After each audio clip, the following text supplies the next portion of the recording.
This show is sponsored by the Comics Shop. Welcome to Tuesday Chinwag with your host, Leigh Chalker, writer, artist, and creator of the comic series Battle for Buzzle.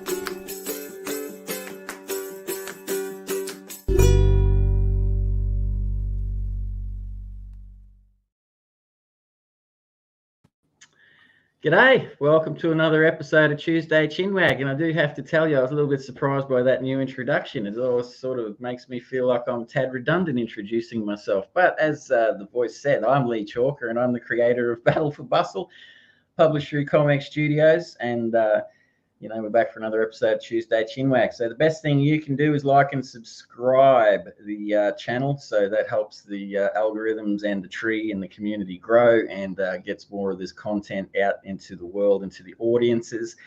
For anyone that hasn't seen the show is loosely based on who, what, where, when, why, and how, and it's fluid.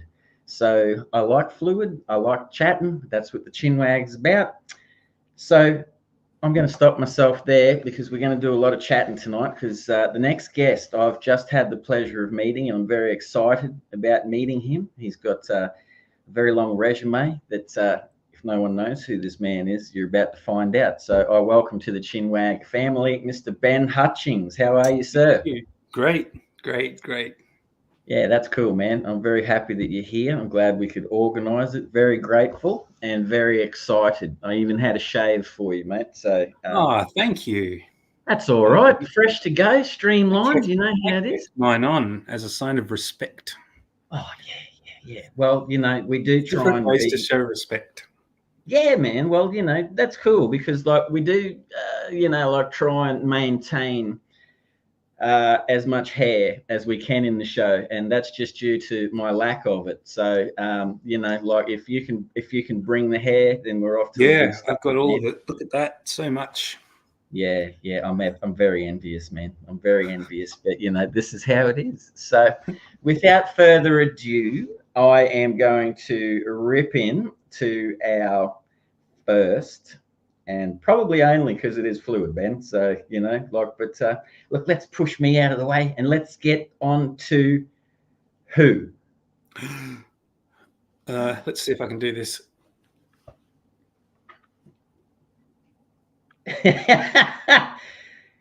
Oh, yeah, there you are in that little yellow box. Ben Hutchings. Oh, I should explain. The Squishface studio is it's a studio that me and my friends started about 10 or 11 years ago now, down here in Melbourne, out of a love for Melbourne and a love for being around other cartoonists, other comic artists. So we started Squishface Studio, which was a little collective, a little building, little studio, little room, and we just went there and drew. And so ever since then, I put that in there. Squishface Studio is still going. It's a different room now. It's a bit different now, but yeah, and it's also what I call my publishing endeavors, and not just me. Other members of the studio make books as Squishface Studio Books. So that's kind of what it is. It's like a little collective, I guess, but also it's what we call our comic publishing. I like that, man, because that was Nick May, looking forward to this. Have a good one, gentlemen. And Kay Belmoro first. She's not first. She's just first. She's not first. She's second. Oh, second. Oh, well, we'll let you go with first anyway. Who's keeping count here? Ben Sullivan and Absinthe. Hello. Hey, Ben. I know Ben. Ben is a master. Yes. You know this Ben, the other Ben? Yeah, he's great. I do know the other Ben. I know the other Ben quite well, mate. He's a mate of mine. So there's a few people that we may sort of know. All right, so Ben, I guess we'll get because Chinwags, as I was saying pre-show, are about your story. So you've already said you've got a love of Melbourne. You're, you love your cartooning and things like that. And, you've obviously, it's a passion because we'll get to this later on. But I just want to let people know that this beautiful book will be coming out eventually and very shortly. And Ben's artwork is pretty good. Like, it's superb. Like, I was looking at it today going, "Grr," you know, like, look at this man go. He's very good. But we'll get to that. We'll get to that. But Ben, let's go back to little Ben. All right. And whereabouts did little Ben grow up? And you know, like, lead us through the things that caught your attention. Who led you? Who began this journey for you, mate? Like, when you Sure. It was a long time ago, but I was a little boy, and in the 80s, and even littler in the 70s, but normal boy size in the 80s. And I lived in Canberra, so I sort of grew up in Canberra, which is a very quiet. Really, I love Canberra. It's a city, but it's very quiet there, and not too many people. And I didn't really care about comics. I love drawing. I love drawing funny drawings, and I would fill up these giant old work diaries my dad would bring home with funny drawings, just in biro and stuff, and funny little characters and things, and flip books as well, because I loved animation as well. So that's how I started drawing, just drawing madly, cartoons. I didn't care about comics. I had, you know, you'll have like Archie comics lying around on the floor. You don't really care, or like Richie Rich and those ones from that time. Donald Ducks, maybe with ripped covers, that sort of thing. You don't really care. But then, like, when I discovered like British comics for the first time as maybe 10 years old, something, Beano and those kinds of ones, man, suddenly something clicked. I really love those comics. Like, I loved them so much. Like, they were speaking to me. There's something it's hard to say what. Do you know the comics I mean? The funny British comics? I do know the comics you mean, mate. Yes, I had a father that collected comics, and he collected basically anything that he could get his hands on. And I've said this in the show before, but so you know, the Chalker side of my family come from Gundagai. So I've spent quite a lot of time down in the Riverina and Canberra and stuff like that. Yeah. And one of the first introductions I had to Beano and lots of comics like that was underneath my nan's house. My dad kept boxes that he'd stored. And one of our journeys down there when I was, I don't know, maybe 7 or 8 or so, was to go and have a dig through all of these comics. And man, there were hundreds and hundreds and hundreds, and it blew my mind. So I understand where you're coming from with that hook. Was that like a sudden thing that one time you went there pretty for the much first time, and you went the whole? That's amazing. First artist I saw was my granddad, and that got me into drawing. And then it was a trip a few years later to Gundagai where I saw these things stapled together, and you know, like, wow. And basically I spent the whole Alison, loving this chat with Ben. Thank you, Alison, for watching, mate. That was the first time, man, that was it for me. Comic books all the way. That must be an amazing memory. Cripes. Yeah, it is, man. Yeah. It was a bit different for me, right? Because they were few and far between. I couldn't find them anywhere. They would be in the newsagents, right? I should say, the British comics flipped me over, got me suddenly interested in comics, and got me interested in all comics. Suddenly I really cared about those ripped up little Archies and stuff on the ground. You know, I kept them all now in pristine, like they were so valuable. And the only comics around for me, you would go to the newsagents and you'd go to the corner, and there'd be the comics section with pretty bad variety of comics, maybe 5 comics and different ones. So they wouldn't always be the same ones. You'd get like an Iron Man or something one day, and then you go, Iron Man, where are the other ones? Where are the other ones, you know? It was really exciting for me to save up my pocket money and go to a different newsagent for once. Like, if I had to go to a different shopping center or something, I could move, and I'd run over to the corner. You might get a different one there. It's just so exciting. And sometimes you get an Australian one, right? Because I used to look at the the little writing, like the ads and stuff, trying to, because there was no internet. So you'd be, who makes these? Where do they come from? How do I do it, right? And so I would look at all of them like that. And sometimes, they were always in America or New York or something, I noticed, or London, which isn't any use for me, right? But I want to make them myself. And sometimes you get an Australian one. Do you remember there was just suddenly a weird comic would appear. It was drawn weird, and it was Australia. There'd be like there was some titles like there was these guys doing the Southern Squadron. There was like I know all them. Yeah, for sure, man. They're still reprinting those, I think, and maybe they're bringing out like actually Mr. Ben Sullivan, who gave a comment before, is currently doing Southern Squadron and Torn and the Dark Nebula and Dark Nebula and there are others too. Yeah, man, How About the Hippo, all that sort of stuff. Like the Jackaroo, all the Cyclone comics. We're getting into the 90s now. We're getting ahead of ourselves. No, but listen, let's wind it back. You have to run back. Go too fast. It's a whirlwind. No, but I love that stuff as well. Those ones too. Like, but yeah, when you see, hello, Alison. From when I was little, when I was just a kid. You know, that's when I started drawing. I'm answering Alison's question. That'll appear on the screen, won't it? Okay. Yeah. So from when I was a kid, and maybe 9 or 10 when I flipped from just funny drawings to comics with the panel by panel by panel by panel. From then on, it was always just comics. I very rarely would just draw a big picture. Always wanted to tell a story, and was influenced by so many things. But so where are we? So yeah, that's what it was like when I was a kid. That's how I just got into comics. Oh yeah, and then we get into the 90s. For the first time, I discovered like comic shops, and then my brain exploded, just like yours did in the attic, in the your basement. Just this incredible world that I never knew existed of comics of every kind, Ninja Turtle, everything.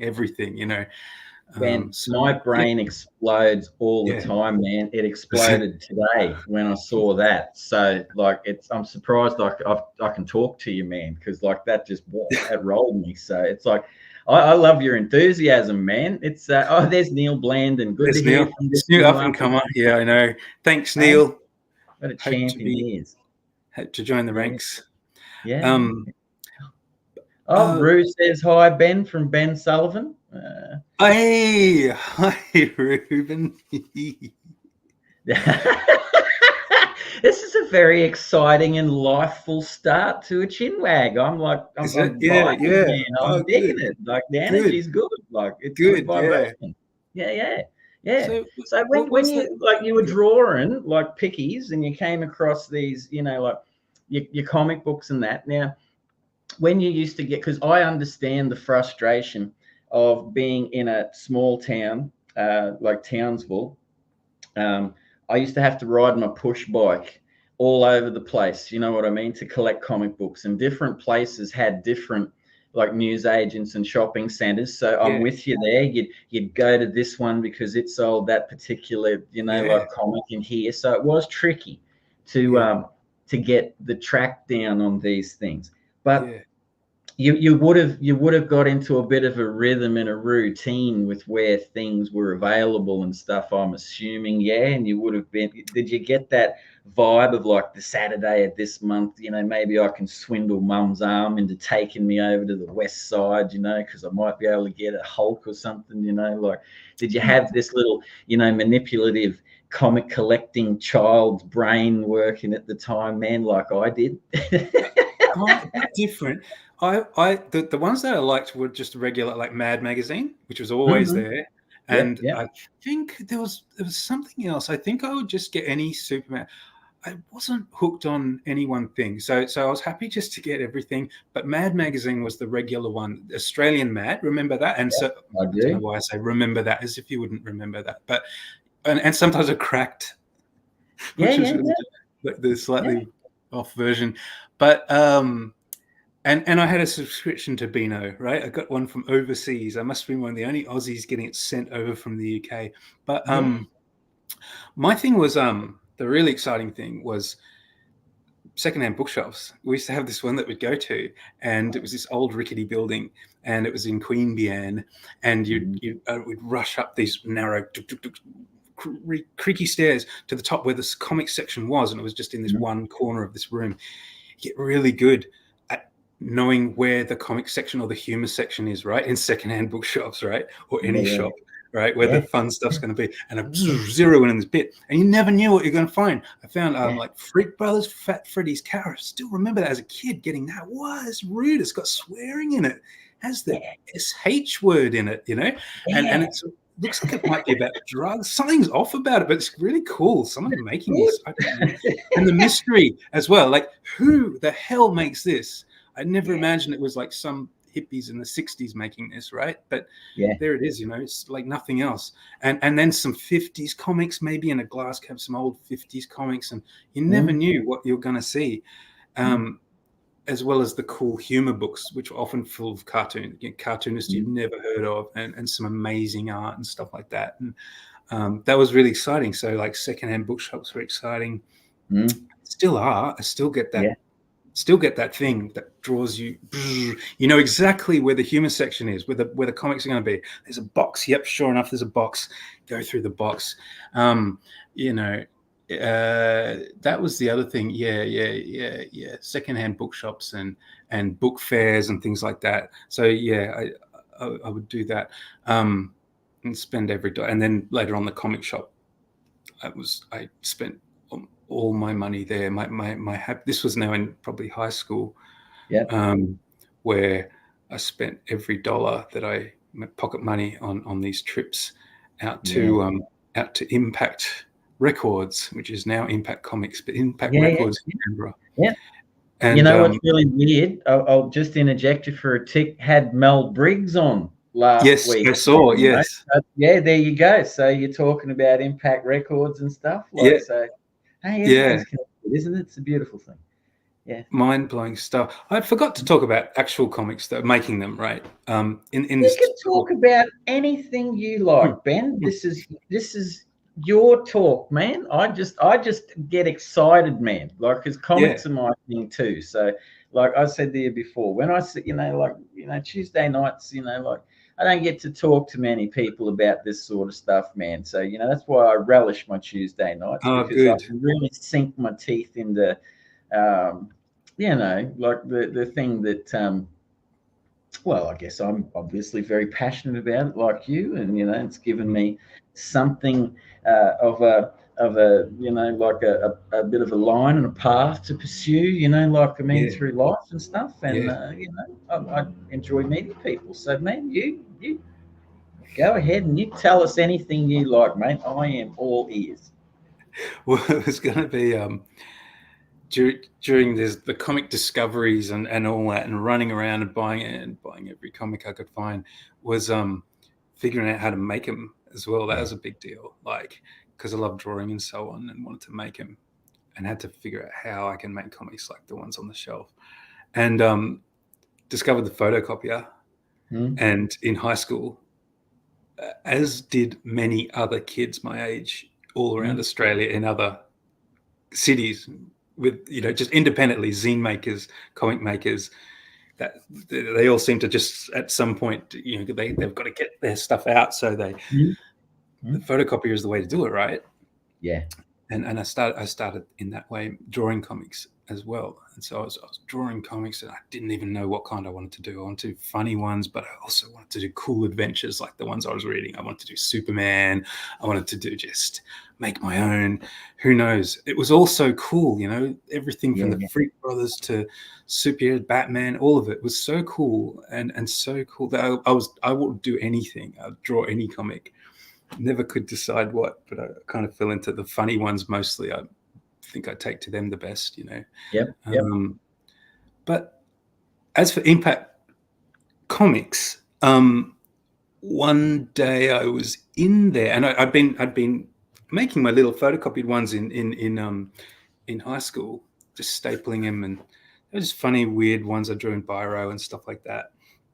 Give them to my friends, and I looked behind the counter, and saw that there were other ones up on the shelf, but they were photocopied as well, just like mine. You could tell because the way it printed and the way the photocopier sometimes ruined the paper a bit, and there's funny marks on it and stuff like that. But they splattered ink on it, and the artwork looked scary. It looked like kind of cool, and they were big. And mine were little, but these ones were big, and they had titles like, I think, Bump and Snore, and Fruity Murmurs was another one. I think. I mix up the memories a little bit, but I could tell they were homemade. And I said to the guy at the shop, mate, who makes those? And he goes, oh, the kids at the art school students. Oh, the older kids, the art school students. Wow, that's why they look so evil and cool, and arty. And I said, so if I make a comic, will you put it up there? Can I put mine in here? Goes, yeah, mate, yeah. And so I was like, and I ran home and I drew and that's what I did. I made I think I made might be able to show you the comic I made. Yeah. You got a portal. I love portals. Yeah. I've got all my stuff behind me on this shelf.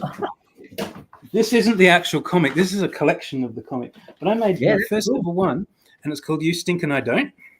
And it was like a funny comic, and it was almost like a zine, really, but just random drawings. And by now I think it was maybe year 10 or 11 or something like this. But it looked like that. You Stink and I Don't, Mr. Sexo Man of Mans. And it's just like half cut out. And I was trying to do like an old-fashioned ad. And I wanted mine to look better than the ones on the shelf that I'd seen.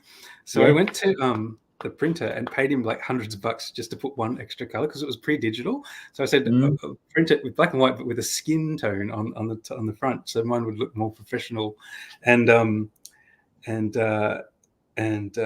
put this comic up on the shelves alongside the Bump and Snore. And by the way, that those comics were by, I don't know if you know Mandy Ord, who's quite popular now, and an Australian cartoonist down here in Melbourne.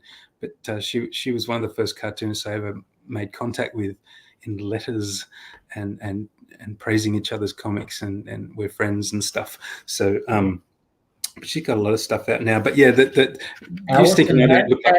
Alison has that. There's a comment from Alison. She's letting you know that she has that. Is this Alison? I wonder which Alison this is. Is this an Alison that I know, or is it one of many? I don't know, but I tell you what, Alison, do you know Ben? I think she does. I think I know this Alison, maybe. Yeah, but this was so fun. I brought, this is the collected book brought out by Milk Shadow Books in 2010 or something like that. Yeah. But that comic, that was like my first one, doing it all myself, paying for it all, drawing for it all, going into the shops. Hello, Ben. I know Ben. Ben, there you go. Hello, Ben. Man, you got a crew of fans lining up here, man. Look at this. I think they're friends. I think they're friends. Wow. They're fans in that sense, fans of me. But yeah. So that's how I started self-publishing, and did so many, like, over the course of a long time. I've never stopped. I still do them now. My own homemade ones, self-published. Still love going down the office works and printing them up and drawing some weird idea and folding and stapling and cutting and all that. Still fun. Yeah, it's amazing, man, how many people I've met through these Chinwags. That Ben says hi from Sheffield. Hello. He's in Sheffield, England. Yeah, right. Awesome. Well, hello to you, mate. Hello from Townsville, far north Queensland in Australia. That's where I am. So there we go. Connections. Man, it's amazing how many people still have started, like with mini magazines and the self-help, the self-made, idea of comic books, because I'm similar. I never had like an Office Works or anything when I was younger, but I used to sit there and I didn't know either, Ben. You know what I mean? When I was a little fella, man, I'd just have this weird idea of something and I'd just draw a story, man, and I'd put some word bubbles and, color it in, do it all in a day. There's an 8-page story. Yeah. Staple it, whack it in, give it to mum, that's lovely, encourage me more, like go back and I was just pumping these things out, man, if I could reach my thing wherever they are, it's like I'd show you them too. But man, I love it. Like, I've met heaps of people. Like, you got your Neil Black, Nadia. Hello, mate. How are you? It's hi, Ben. George Pop. There you go. Look at you, Ben. Go, mate. Hey, unbelievable. Now, but like, you got Neil Blandon still makes the minis, and people like He Ryan does. Butler and stuff like that. Nick May, who's a fan of yours, makes beautiful, like, mini comics as well, and that. And there's something. Well, I guess from what I've seen of you, like, and met of you in this space of time, it's like your enthusiasm. DVN61, that would be Danny Nolan, I believe. 5 cent. Which library? And the library photocopier for 5 me. cent pieces. Show me the library. I want to go to that one. Yeah. I used to. I've said this before, but I'll add what to the photocopier. Me and my mates used to have a bit of a ring going. We'd buy comic books from newsagents, and there'd be other people that wanted certain comic books, so we'd photocopy them in school and sell them off, at school, photocopied and stuff. Did you really? That's awesome. Yeah, we'd make a little bit of mooloo on the side, man. Really? And, and then, then the librarian cottoned onto us, a couple of, about 6-7 months later, man, and that got stopped. So it's sort of a bit sad, but imagine getting one of those. That's really cool. That's like Murray the Cat fan club. Was that Murray the Cat that used to reprint, and Federal Comics, those Australian reprints? Oh man, you know what? I remember that cat. I don't know the specifics of it, but I remember the ad, like on the back of Fat Cat with a cat. Man, yeah. And I do. It was remember mail that. order. I haven't thought about that in such a long time, man. Isn't that weird? Yeah, it was around. Yeah, no, it was a mail order thing, and so you would get those comics mailed to you, and I can't quite remember. They had the Murray the Cat logo on the corner, but I think they were similar. You probably also remember the Federal Comics, or I think Planet Comics. You can sometimes see those thick Australian black and white reprints of 60s comics. Yeah. I used to get heaps of, my dad used to get heaps of the Batman ones that were particularly reprints of like all the Neil Adams Batman period. And I really enjoyed the Neil Adams Batman because at the time when I was growing up, they'd, Marvel, like you had Batman, Robin, but you also had those weird, I don't know, like sort of stop motion animation, like Captain America's Incredible Hulk. You remember that Captain America? I'm not much of a singer, Ben, but I'll throw this one at you, man, just because this is just what I do. My brain works weird. But remember that when Captain America throws his mighty shield, Are you talking about the 1960s animations where they're almost not even animated? They just sort of slide onto the screen. And they'd slide across. Yeah, that's you what never I'm see their talking legs. about, it's just their top half. Yeah. I used to love those things. Did you? Yeah, okay, yeah. I don't know if I saw many of them. They weren't very well animated, were they? No, they weren't. But there was something that captivated me about it, man. And it just I guess all the seeds of like when we're kids and they blossom, like with how you got into making that like hands-on with your mini comics and stuff, and man, but I tell you, it would have been so cool. Oh, Absinthe! Oh my God, bring that! Hang on, Shane. Wait, I got to. Oh my God, I forgot about those shows. Yeah, I think they're on YouTube. You know what I mean? If you ever check them out, I love Roger Ramjet. Yeah. Same era. Roger Ramjet was the same era, but that was a parody. That wasn't it. That was a clever parody. That was like political satire, I think. And but there was tons of those Marvel ones. There was like the Hulk, I think. There was Thor, maybe. I just seem to remember they drew in the Jack Kirby style. So you got these giant Jack Kirby faces appearing on the screen. That's the ones. Like I always remember freaking out at, like the Captain America one with the red skull, because the red skull was like, that weird laugh, they got going on with like every evil dude, Hey, speaking of those, I didn't really know those shows that well, but my thing when I was a kid, I loved those. I had these cassette tapes, and they were records as well. You can get them on, but there's these Batman radio shows. Do you remember the Batman and Robin radio shows? There's not many of them, and they are on YouTube as well. But they came out as albums, but also cassette. And They were great. They were so good. It must have been the 60s or something like that.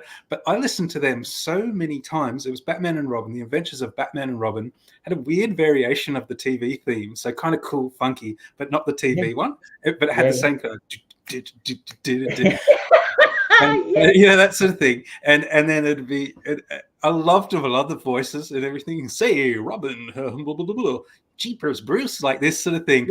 And it was a story about something. And... I know them word for word. Even now, I haven't heard them for 20 years, but I still know all the words because I listen to them over and over and over. And in fact, I used to make YouTube. For YouTube, I don't know if you know what a YouTube poop is, but it's like a weird edit of audio and video. I used to make them on my cassettes, recording Batman and making him repeat himself, because I thought it was very, very funny to make them talk weird, or slowed down and speed it up and stuff.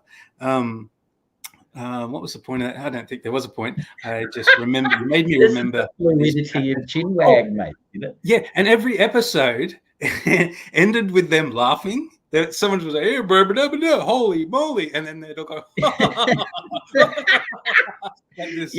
man, the old comforting weird laugh, like them, they just, I know, they'd face off 50 men and they'd all be like, I know. Yeah, like, I punched every one of them in the face.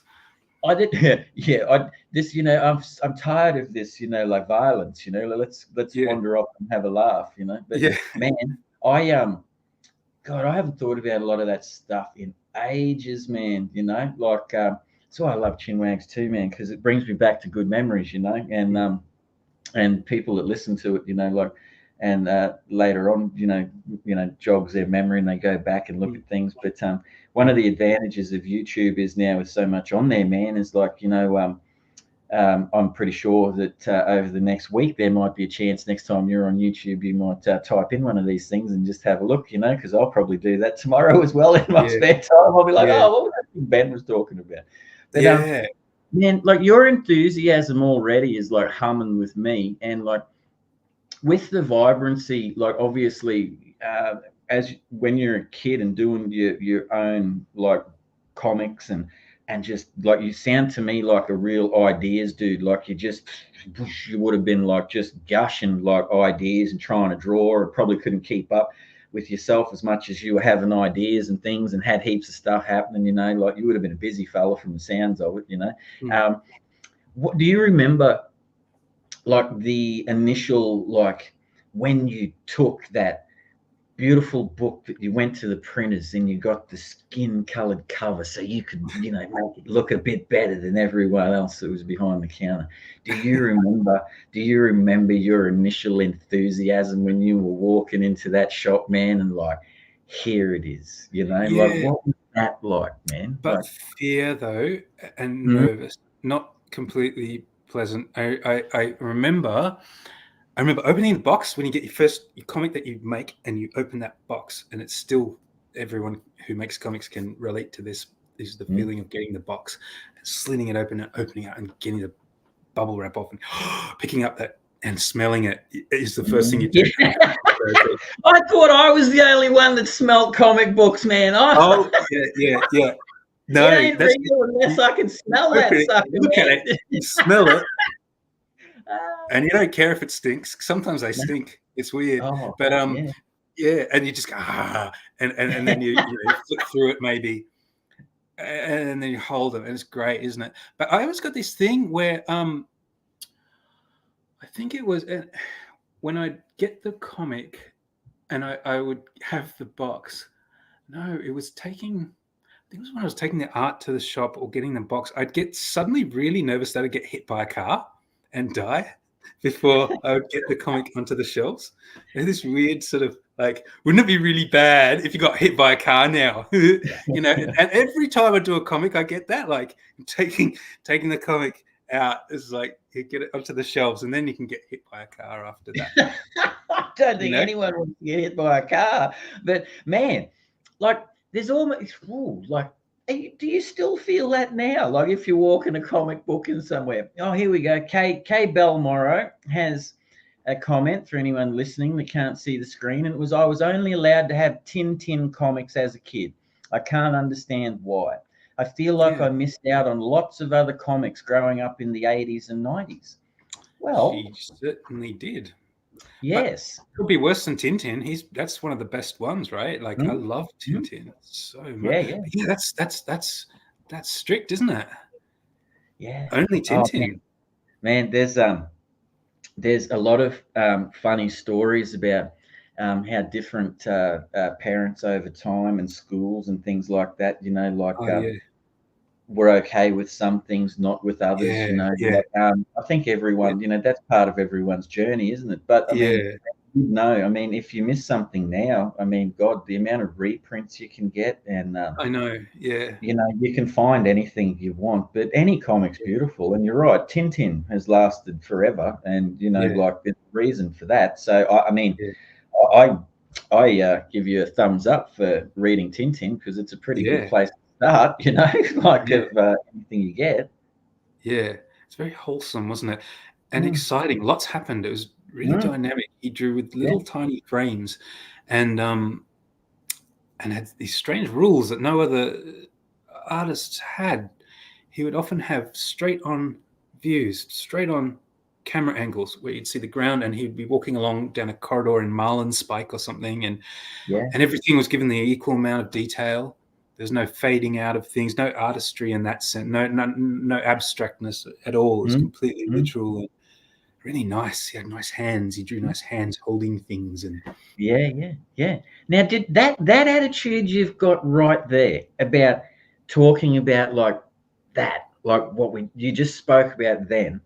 mm, When did you discover that, or did you always have that? Were you looking at your comic books and the enthusiasm of not just making them, but that, like, you were looking at the storytelling already, and you were seeing the difference in the artists and the camera work and the dynamics of like the motions and things with the panels, like, because that's yeah, like I just thought of that then, because man, you're enthusiastic about that, and it interests me because I mean you have a long body of work behind you now, and I mm. guess I ask because is that something you've developed, that you've noticed since you've started, and been doing comic books and illustration and work for so long, or was that something that was initially there that attracted you to the medium? Don't think I consciously noticed that stuff. I noticed when I think Mm. about it later and compare it to other cartoonists and compare it to my Yeah, own work, yeah, when an artist does something that I wouldn't do, or when they do something that I really want to do, I pick up little techniques, strange things, little yeah, odd things from different artists. Oh, that looks great. I'll do that. yeah. Yeah, and actually not very often either. I read a lot. I used to read a lot of comics and look at a lot, but don't pick up a lot. I don't take a lot on board and use a lot. Yeah. More just admire it and think that looks good when he does it, but I don't want to do that. That Yeah, sort of yeah. thing. Well, that would indicate to me that you've discovered your voice, Ben. Like that you're happy with your artwork and you want to improve yourself within yourself with what you're producing, mate. Like uh, Yeah.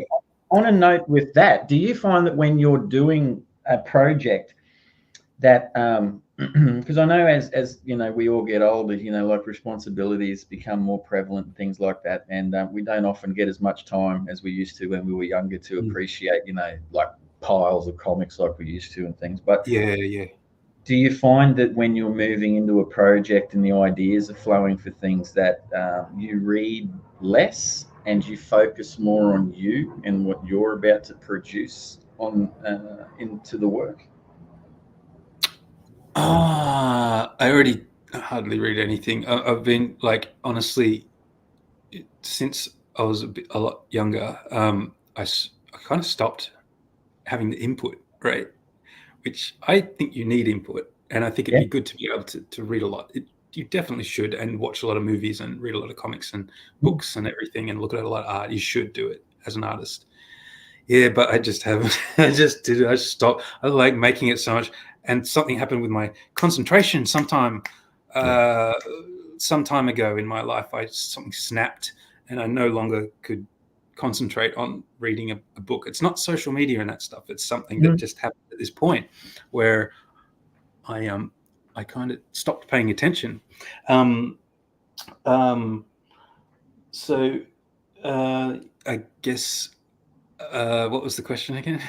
Oh, the question was, you just answered it. So like, Yeah. it's just, I mean, you're focusing and you're working on your own stuff, which, like I just like, obviously, like my level of skill and work is not to the extent of yours. But I guess I like, just from my minimal experience in comic books and things like that, just always like to, I guess, find an identifying marker with the guest, mate, because I tend to find that when I decide like that I'm going to do one of my comic books, like I sit down and go, right, this is it, like this is my time.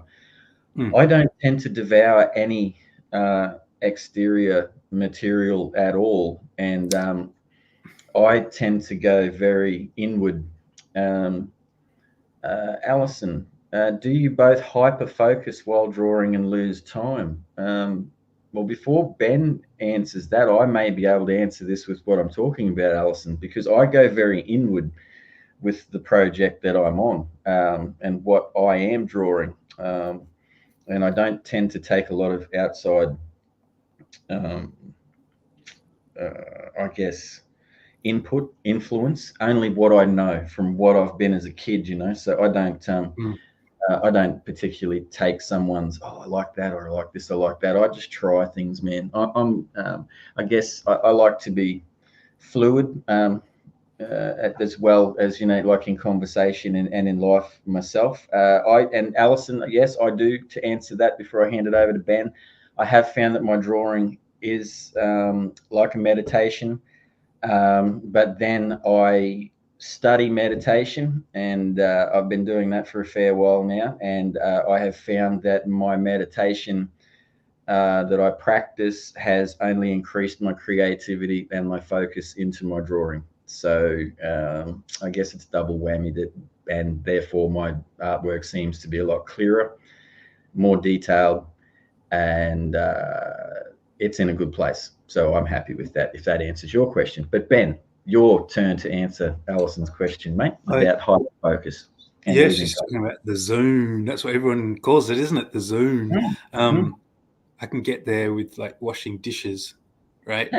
But drawing, I want to get there, right? I can't. I want to, and I find it really hard. I'm very distracted, very easily distracted person, always jumping and distracted so easily. But the nice thing is when you can, and usually it's just within one particular frame. If I've got a nice drawing, one frame of a comic, I go with plans to draw pages and pages and pages, but I struggle with that. But when I'm in one frame and it's a nice frame, I pencil it really nice. I do the penciling, really tight penciling. I don't leave any looseness, or it's got to be completely tight. And then I get there, and then I sit down and start inking that. And that's just fun, because it's kind of a no-brainer once you've penciled it, right? You know what you're going to draw now. And so it's just the fun. To me, that's the fun bit, is now when you're going over it and you're doing the line real nice, and I'm going to shade that bit in. I love doing all the little lines and the cross-hatching and the dots or whatever. And I keep thinking about it, and I just take it slow, and I don't think like I've got to get this much done. I think I'm going to treat this panel like a work of art on its own. And that's when I can get into that zone. And I've done comics where each frame will take 45 minutes or something like that to do a frame. That's my average time, by the way, for a frame. I hope I can. I definitely can show you an example. What I'm talking about. Here's one that I was thinking of when I said this, because I used to sometimes make videos. I've got a few on my Squishface Studio YouTube channel, some very old drawing videos. I would encourage people to look at those, because no one's looked at them. That's it, the Squishface Studio YouTube channel, for everyone that's listening and can't see any of the links. If you're just listening via podcast, Squishface Studio on the YouTube channel, go and check it out. Ben's got stuff on there that may interest you. Yeah, it goes back a while. There's not tons, but every time I do something cool, there's some good videos on there. And I did this comic called Iron Barred Ballista in 2000, and look at that, it's got a price tag. I'll take that off. In 2015, I think, and Milk Shadow Books published it, and it was really cool. It's just a one-off about a sort of a barbarian warrior who is also, he's a musician, so he uses musical instruments, and music features heavily in the comic. And that was cool. And I treated that whole comic like that a bit. It was such a simple story, and it was pretty. I mean, it was what, 40 pages or something, and I treated every panel like an artwork, and I completed it in just. For me, this is fast, but I completed this in just a few months, or a couple of months, I think. Yeah. And to do a detailed, I'll show you the art in a sec, but it had really nice detailed. If I could show you that, it had one color over the top, but that was another decision I quite like. It's just really basic, simple color. There's just 3 shades of this kind of grayish blue, and I drew these frames twice as big as what they needed to be, and spent ages on just the nice cross hatching and it made it so fun. And also because it was in a semi-real style, real, serious, but not really. It allowed me to just get really freaky with the sort of the wrinkles in the clothes and facial expressions. Here's another one I like. Nick May said he loves Iron Bard, mate. So thanks. I always wished I could make another one of these. I've got 2 more stories that I wrote, but it's such a big undertaking because it's actually, it's not really, like I just said, it's a few months, but I got a lot of other things. I get distracted really easy, like I say, but I only ever did one of those. I always wanted to find a publisher before I did the second, but I wasn't successful in that and didn't want to undergo such a big thing and self-publish. But I'll do another Iron Bard one day. It hasn't been 10 years yet, so maybe I'll do another one. It's come along for the anniversary, mate, the 10th year anniversary. I really like your artwork. Like you were saying that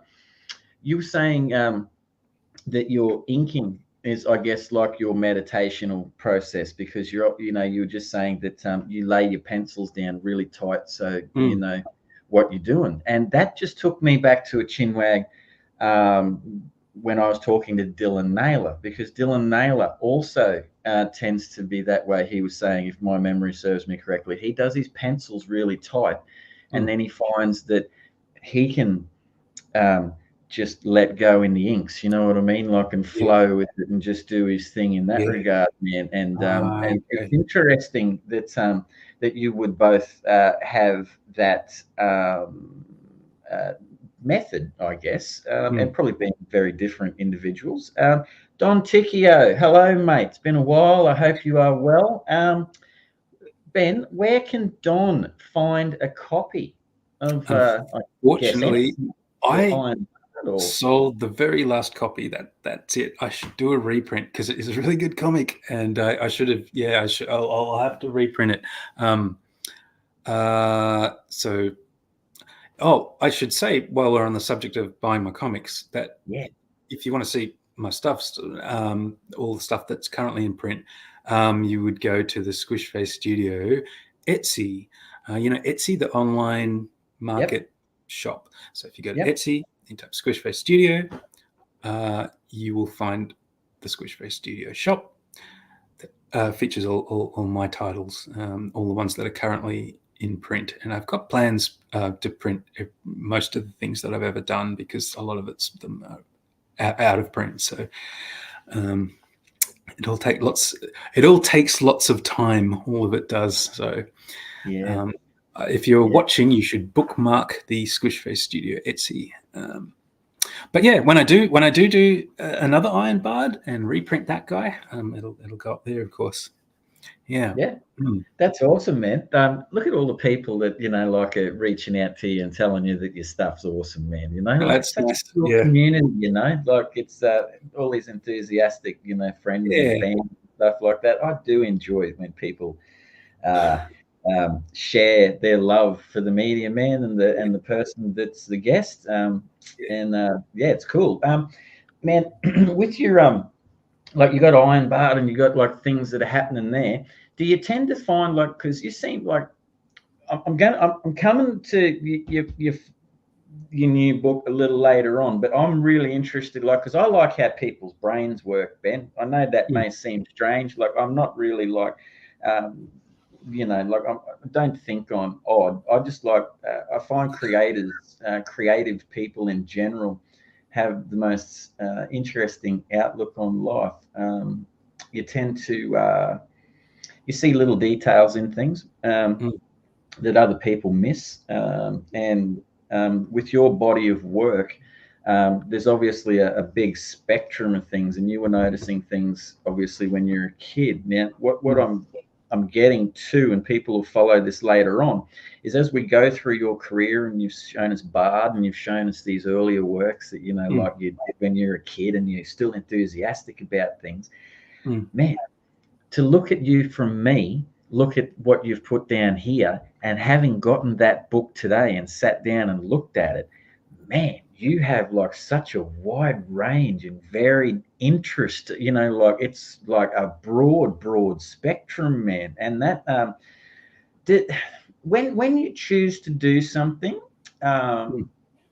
what does, I guess, because you do have a broad spectrum of interest and work, well, I guess what I'm asking is like, with your projects that you want to work on, are they sporadic these days? Like in terms of like you get an idea and you go, oh, that's going to work, I'm going to bang, have a crack at that. Or do things sit and gestate with you, man? Yeah, both, right? So both of those have some. I got he draws a mean Bert Newton, and he likes puckered lip drawing. Yeah, I must have drawn him once. I don't remember, but I could definitely draw a mean Bert Newton. Bert Newton. I like. There's a character for you, Bert Newton, mate. Rest in peace. Yeah. What were you saying? Yeah, no, I was just looking at my computer the other day because I collect all my notes and stuff. I used to do on paper, and I've got piles of these just things that I think would be funny, and sketchbooks full of things I think would be funny to do. And I was looking at my computer, and I just had tons of notepad files of wouldn't it be good if you did this? So millions, but occasionally one idea will stand out, not just as, oh, that'd be good, but fully formed in my mind, exactly how it will go. And so then I will just jump and do it, and I'll just do it, and I'll smash it out. And that's what happens. So I'm like, just like a one-off about something completely unrelated. Most of my comics are unrelated to each other. So over the years, I've done that. And you know that's a really killer idea because you actually knew exactly how it was going to go, and you made it in record time as well. That's the other thing. It's really fast to make, and you just want to see it out. I've had a few titles like that. I'm not sure saying them is going to help because they're all out of print, and I don't have any record of their existence behind me. So I had a really cool one called Walking to Japan in 2011, and it was I was just sitting at a cafe. It must have been outside a airport, and I love Japan, and I wanted to go there, and I was just thinking, if I only could walk there, right? And so I just had this idea of the comic was a person just hopping out of a car on a beach and walking across the ocean, growing really, really, really big into a giant as he walked across the ocean, and then as he approached, above the clouds, like a giant wading through the sea, and then starting to shrink down as he approaches Japan and enters Japan as a giant and comes down to normal size. And that was the story. Just like, this would be great. And all I thought about was all the different camera angles, all the different shots I was going to do. It was going to be amazing. So I knew and I sketched it all out. And then over the course of maybe, just a few weeks, I drew the thing and smashed it out. We were at this, we had this event. It was called Inherent Vice. It was a drawing event in the city, and they invited all these artists to go and sit in this open studio and be on display to the public, right? So we'd all be sitting there at a desk drawing on display, and I used that to draw this comic, Walking to Japan. And then at the end of it, I'd done it in 4 weeks, and there was no talking, and it was a really nice looking comic, big panels and stuff like that, and released it in newspaper format, nice big newspaper. As one of my most popular comics ever, really. I think Milk Shadow Books might have done a reprint, or maybe they did they did their version of it. But it was a really big deal. It was really went down a treat, and even got shown at the cinema. They did like a special cinema screening with Mike Oldfield music. I put Mike Oldfield behind it. And tubular bells going over the top of it, mate. What's that? Old tubular bells going over the top of it. Yeah. It was. Forget which one I chose, but it fit perfectly, and that was a great comic. I'm going to reprint that as well. It was a very, very cool comic to do. But that's an example of just an idea hits, and you kind of have to do it. You you can do it. You know exactly how it's going to look from start to finish. It's kind of a no-brainer, and you smash it. I love that. But it's also a problem because I have real issues with concentration, and it's a bit that has also been a problem. Actually, the concentration is doing one comic like Iron Bard, and it's a great comic, but then I'm done and I want to do something different now. Whereas it would be kind of beneficial if I maybe made 3 of them at least, and maybe it would build up and grow into something bigger. But that's just how it is. You are who you are, and you got to go with your real urges. If I didn't do that, I wouldn't be enjoying myself at all. Get kind of bored easily, right? So I'm going to just step over there because it's become really hot in this room, and I'm starting to get flushed in my cheeks. So I'm just going to turn off the heater so that I won't be the pinkest man in the room. That's okay. I think that sounds fantastic.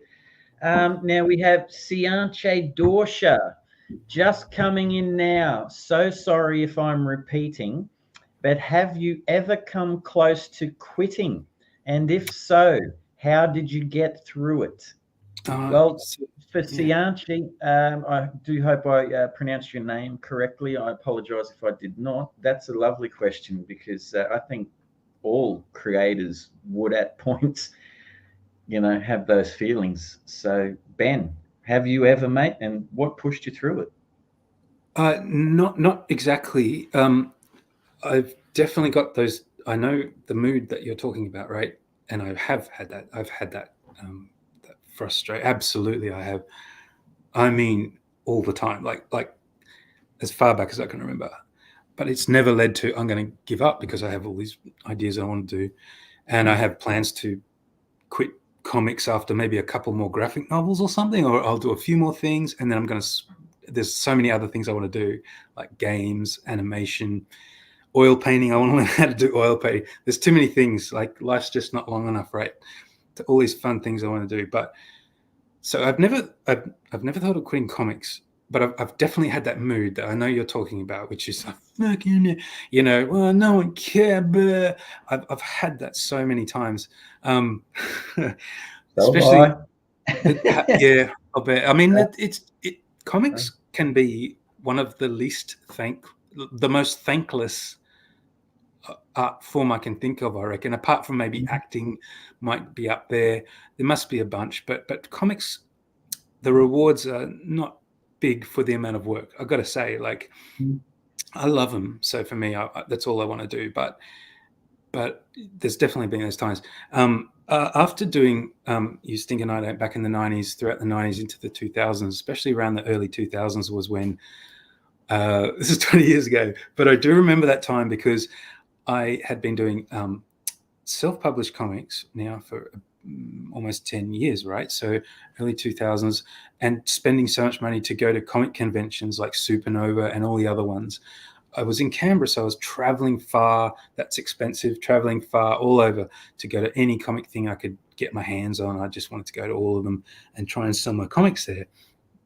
And they charged a lot for the tables, and you have to get accommodation, and you have to travel there, and you spend so much. And then so when you get to the thing and you sit there for a couple of days selling comics, if it doesn't go well, there sort of comes a point where you just go, why the fuck am I doing that? And you just, I didn't know what was going to happen. Well, I'd just been self-publishing all this time, but I had a little following. That was nice. You get occasional letters. But I think because of the internet, people started to stop writing letters. I got less and less of them. And I think, I just remember it being that things got a bit quiet then in terms of Aussie comics and interest in that sort of thing. And I was possibly even losing interest. I wasn't a young guy at school anymore. I was now in the real world, having to earn a living. So I suddenly thought, where's this going? When's something going to happen?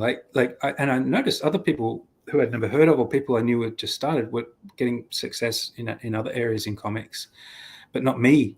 And I think of all the work I put in, and then I'd go to the comic shop and see the manga section where there's just one person's life work, like a million volumes. Why isn't that me, right? And I felt really bad going into comic shops, and I felt really bad doing comics. It was my whole identity, right?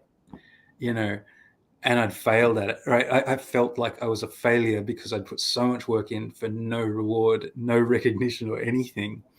Even though it's easy to forget that I enjoyed doing it, right? And it was all I wanted to do, right? But I felt unappreciated, really unappreciated. I felt like I was just pouring all this effort, mechanically pouring it into a vortex. It might as well just chuck myself into a volcano. Just all my work and me, I'll just throw myself into a volcano. Might as well, why not? What was the point of me? What the hell?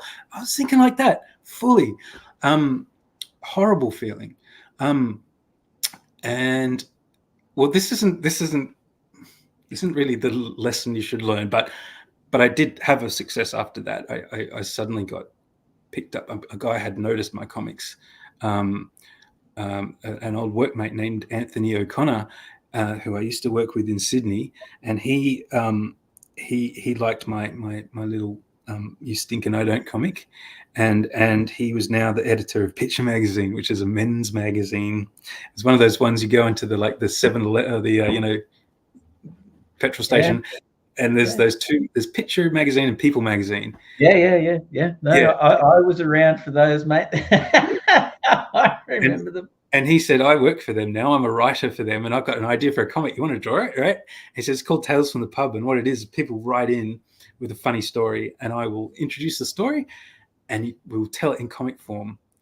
And this guy, Anthony, right, so I used to work with him, and he was in the magazine, photographed in like a top hat and with a sort of cane and like a robe, looking all sleazy like this, with two like topless women sort of draped around him, like he was this dude. I think he was in a throne as well, maybe. He had a scepter with a skull in it, and I think he had a piece of meat in his hand or something. But he would appear in Tales from the Pub and say, hey, readers, g'day, readers. Oh, I got this choice story, or whatever it was. And they'd tell this debaucherous story and just, really gross, something about having diarrhea or just getting drunk or something like that. And I did that. That was my job then. And that was, so it kind of did pay off. Like after all this time, just doing it for no reason and hoping that someone would notice. Actually, it did. Like someone did notice and something came of it, right? So now I was a professional cartoonist for the first time, a professional comic artist for the first time, doing an actual comic, actually for the second time, but proper income for this comic. I do one issue a week, full color, stories about just shit in your pants. Sorry, I swore that, but all that kind of thing, vomiting, whatever, and putting so much care into the poo or like into the vomit. It was often about either one of those two things, but it was great.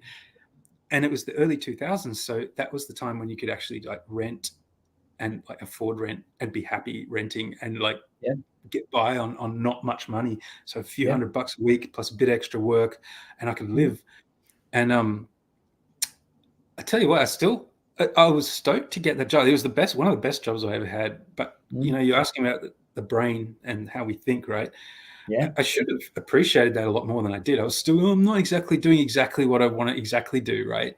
Just do my own creations, probably. And Tales from the Pub, the humor of it was a bit different than mine. It was a little off from what I would normally write about, but man, I was getting paid.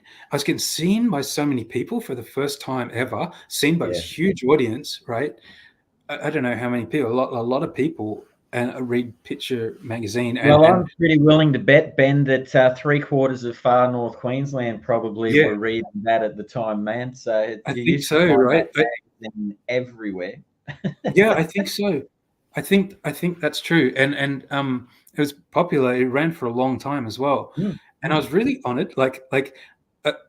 you know, when you feel like you're not noticed, right? Underappreciated, not appreciated, and suddenly they're paying you and they want your work, and you've got an audience there waiting.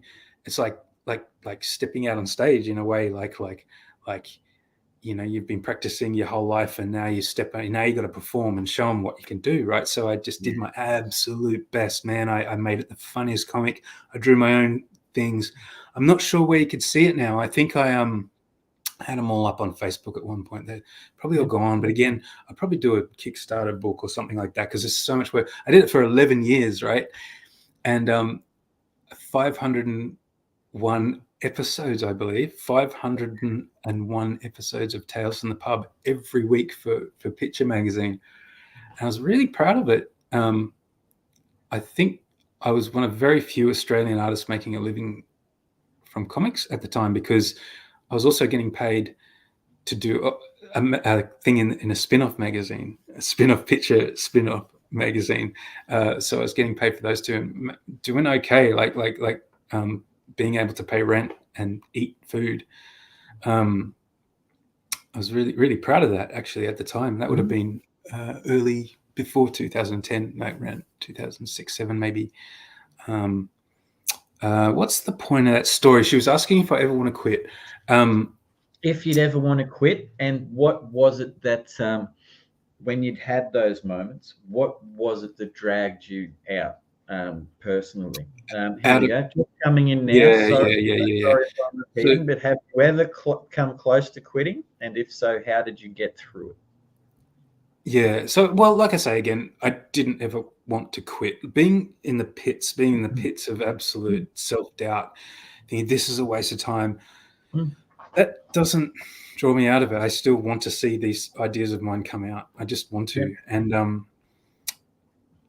And so I never quite did want to quit. I mean, I wonder if she's a cartoonist herself, or maybe she feels that way, or, you know, I'd like to maybe have a back and forth about that if you're there.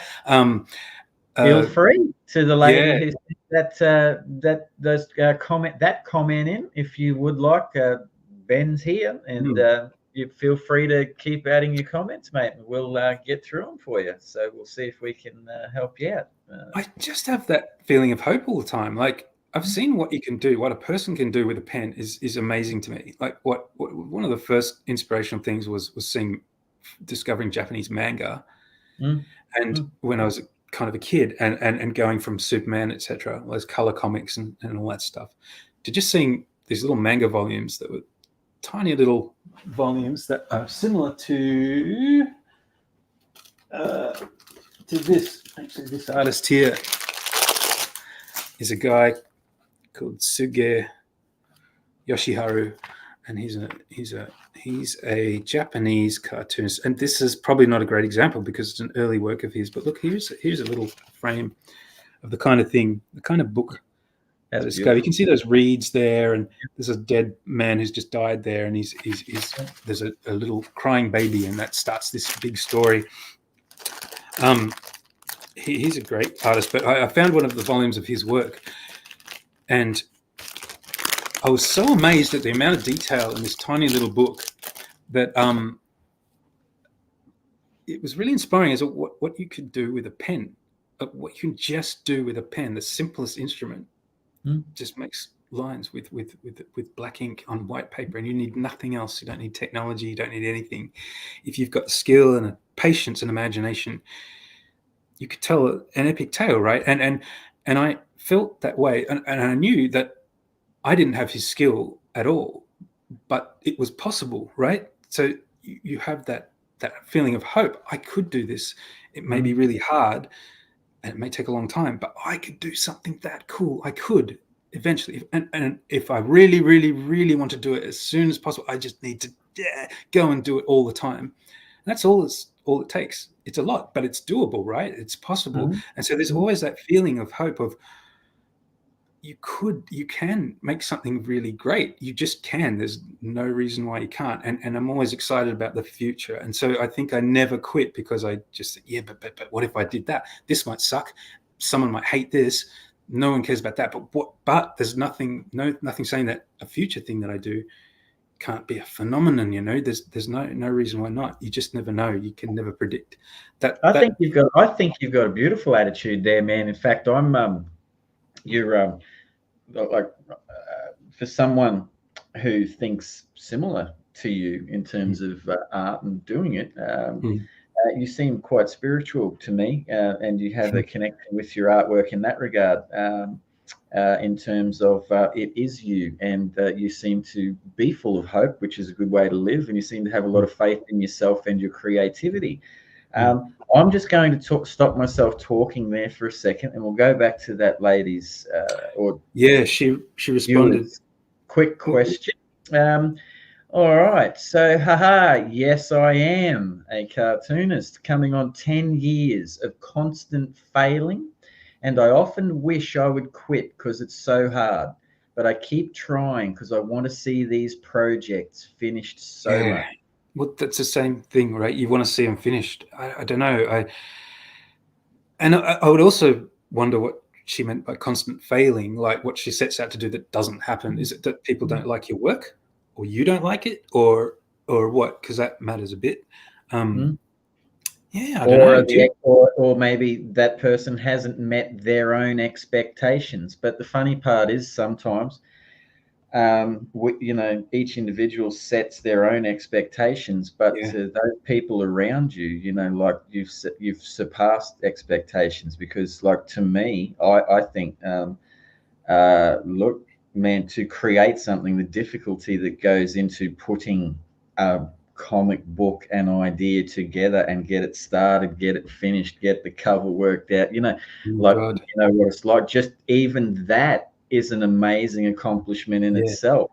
And you should never sell yourself short for that, because there's so many people have ideas to do these things, but they don't. And you're one of the few that is, that's true, isn't it? That's true. And that's part of it, because as you said before, like the first day I got my first box of comic books, man, I didn't believe it was real, and got it and was so excited because this is something I wanted to do as a kid. And I was always drawing, Ben, but and I was creating my own comic books and drawing, forever and a day, going through ups and downs in life and different things like that. But it wasn't until I was in my early 40s, 42, that I got my first comic book published, man. And that was, believe me, I understand the whole idea of, thinking you'll never get it done, but then. I think just in my time of talking to people, and I've said this before too, man, is like everyone has a different idea of success. Some people, want a house, other people want a horse. Some people get get people send them letters and tells them like how much their work means to them. And you've made an impact on one person's life, which is an amazing feeling, because that's one person. And it's not to say there's not others out there that aren't admiring your work either. And, it is about being positive. And I can tell you, man, I had a breakdown the other day. I have breakdowns all the time about what am I doing in my granny flat, drawing and, trying to get these comic books out and stuff, But just, just have a breather. Just pen down, just go and have a walk, chill out, meditate, have a cup of tea, something, just let yourself reset. You can, you don't have to. You reset as many times as you like, you know what I mean? And then come back when you're ready.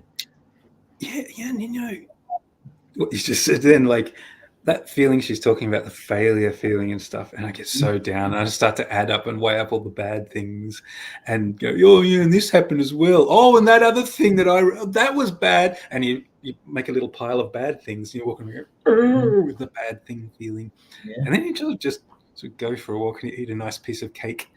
And suddenly it's weird. Like you might say, it just goes, you go, hey, I think I want to draw comics. It's weird. It is just this weird chemical thing that makes no sense. Oh man, I missed what she said. Yeah, no, Shane will bring that back up for us. So the next comment is, for anyone listening that can't see the screen, it's very much that I don't like it. I rarely show anything I do because it's so bad. And when I do, it's crickets. Right. So you're not happy with your work. Very much that I don't like it. Oh man, after 10 years, you don't like your own. Do you really? Is that a real? I wish we could talk face to face. Is that a real feeling, or is that just you saying that? Like,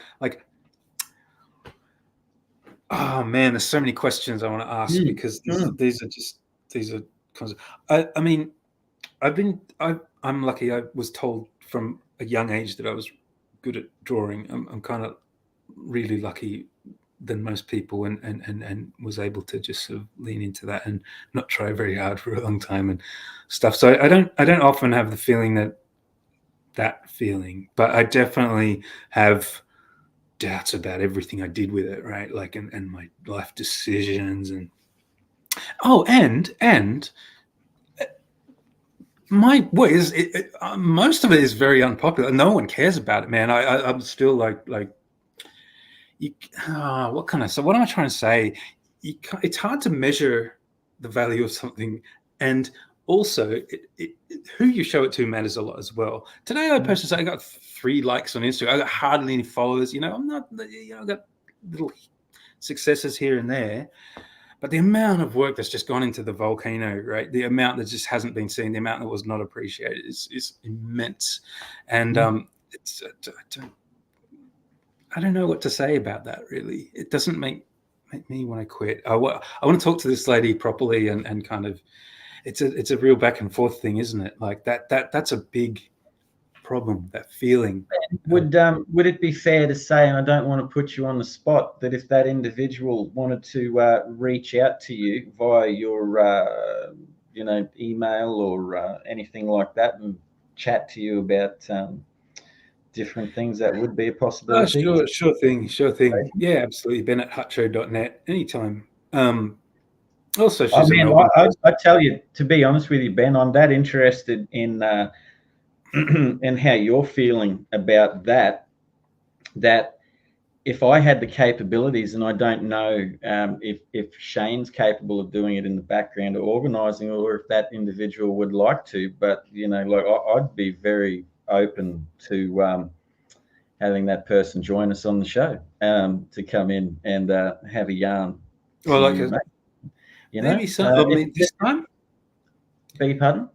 This time now, or some other time in the future? Oh, mate, they could come on right now if they want. I love the fluidity of this thing. I'm one of those people that, man, like, I think from myself, again, I'm not someone that has the extent of work that you do, but I have drawn since I was a kid, and I have had those moments too, only as last week, and even doubts with, like, I sit there to my right-hand side with the proof of my new comic book, and it comes out in a couple of weeks, and I'm doubting myself now whether that's the best thing, is that a good piece of work, that sort of thing. But the fact that person has just kept going through 10 years and wants to improve, to me, is an amazing show of determination, is an amazing show of spirit and heart in the medium. And I'm a dude that started drawing at like 5 years old and didn't get my first comic book published until 42. There you go. comex.show/interest form to get on the show. So if you want to come on, you can. But the whole thing is like, don't give up. I mean, if it's giving you pleasure, if it's giving you pleasure. If it's not giving you pleasure, do give up. I would say that. And I kicked myself a lot when I was talking about the early thousands, and not just then, but throughout periodically, like, what have I done with my life, meh? And I kind of, it's really easy to forget that I actually am enjoying myself, right? Like, I have been enjoying drawing this and believe in the thing that I'm doing. I don't think I've ever 100% just done it for a reaction or success or anything like that. And I think if I'm doing okay now. I get commissioned to do graphic novels like that one you're just talking about and stuff. But I think that even if I didn't, and it was crickets, right? I still think I would have kept on with it for quite a while. It's just because I like it. It comes naturally, and you're just doing the thing. I'm just doing the thing like that. So hopefully this lady that was talking, she's getting pleasure out of it, and maybe overlooking it, because what I was going to say is, in those down times, when you're doubting yourself, you do forget that you were actually enjoying yourself during the creation, right? You forget that you were doing that instead of something else that was boring, right? Yeah, 100%. And I would agree with that, man. I also would think too that when you grow in more self-confidence with yourself, don't worry so much about what other people think about your artwork. Just find joy in it, and it'll come from there. Ben from Megumi. Ben, you encouraged me to make comics all the way back at Inherent Vice at the NGV when I was. really, So there you go. I'm making my own zines and got into the zine machine up in Ballarat recently. So thank you for inspiring me. Wow, that's How's they that? do. They have the zine machine. I was in Ballarat just 2 days ago. Wow, that's great. Yeah, I probably maybe remember. I might remember you. Maybe, I don't know. That the NGV was cool. That was like that thing I was talking about, Inherent Vice. It was the thing that led to Squishface for me anyway. And we had tons of students and kids and all kinds of artists and just all kinds of people coming through, waves and waves and waves of people who were really interested in drawing and watching people draw. That was really strange to me, because it was just a thing that you do by yourself in your room, right? And that no one else cares about. I didn't really know many visual artists in high school or college. My friends were all musicians. So it was a really isolated thing. And I never realized that. I just didn't realize. But gosh, it is something I just did on my own mostly. So doing that event was amazing, because suddenly there's just people taking an interest in you drawing comics. It never occurred to me that that would be interesting to someone. And it was such a fun time, such a nice, fun energy at this thing in the middle of Melbourne City, like in the NG. It was actually the, what do you call it, Federation Square. It was there. There's tons of people every day. I believe it went for a month. It was really inspiring. That's a big thing that inspired me to start. I'll point Squishface Studio. That way. Squishface Studio. Yes, we're coming to Squishface. What's that? Ahead, we're going to come to Squishface very soon. So, like we can talk about your workings and your little crew and everything like that. You were just about to say something, mate, and I interrupted you. I'm very sorry. I forget what I was going to say now. What was I going to say? For those in Melbourne or visiting Melbourne, we've kept up a monthly free drawing night every month, first Wednesday of every month from 6:30. I think it might be 7 now. Doesn't matter. You can find out. You should follow the Squishface Instagram, Squishface Studio Instagram, all the details. Anyway, monthly for I think we've been doing it for more than 10 years now. One of the first things we did at Squishface was start a monthly drawing night. It's just a free event, and you just show up. And I think there's a gold coin donation. We don't, whatever. And you show up and you bring snacks and you sit and draw, and you draw whatever you want. And it's not even a class. It's just sitting and hanging out with other people and drawing, which is kind of the spirit of the studio, which is what we like. Drawing is fun, but drawing not by yourself, but also not really socializing as much as you want. You socialize as much as you want. You can just sit there and draw on your own, but you're around other people. And it's so cool. And we have it out at the studio in the hall there. We've got a big hall, and I believe we're doing one this July coming up.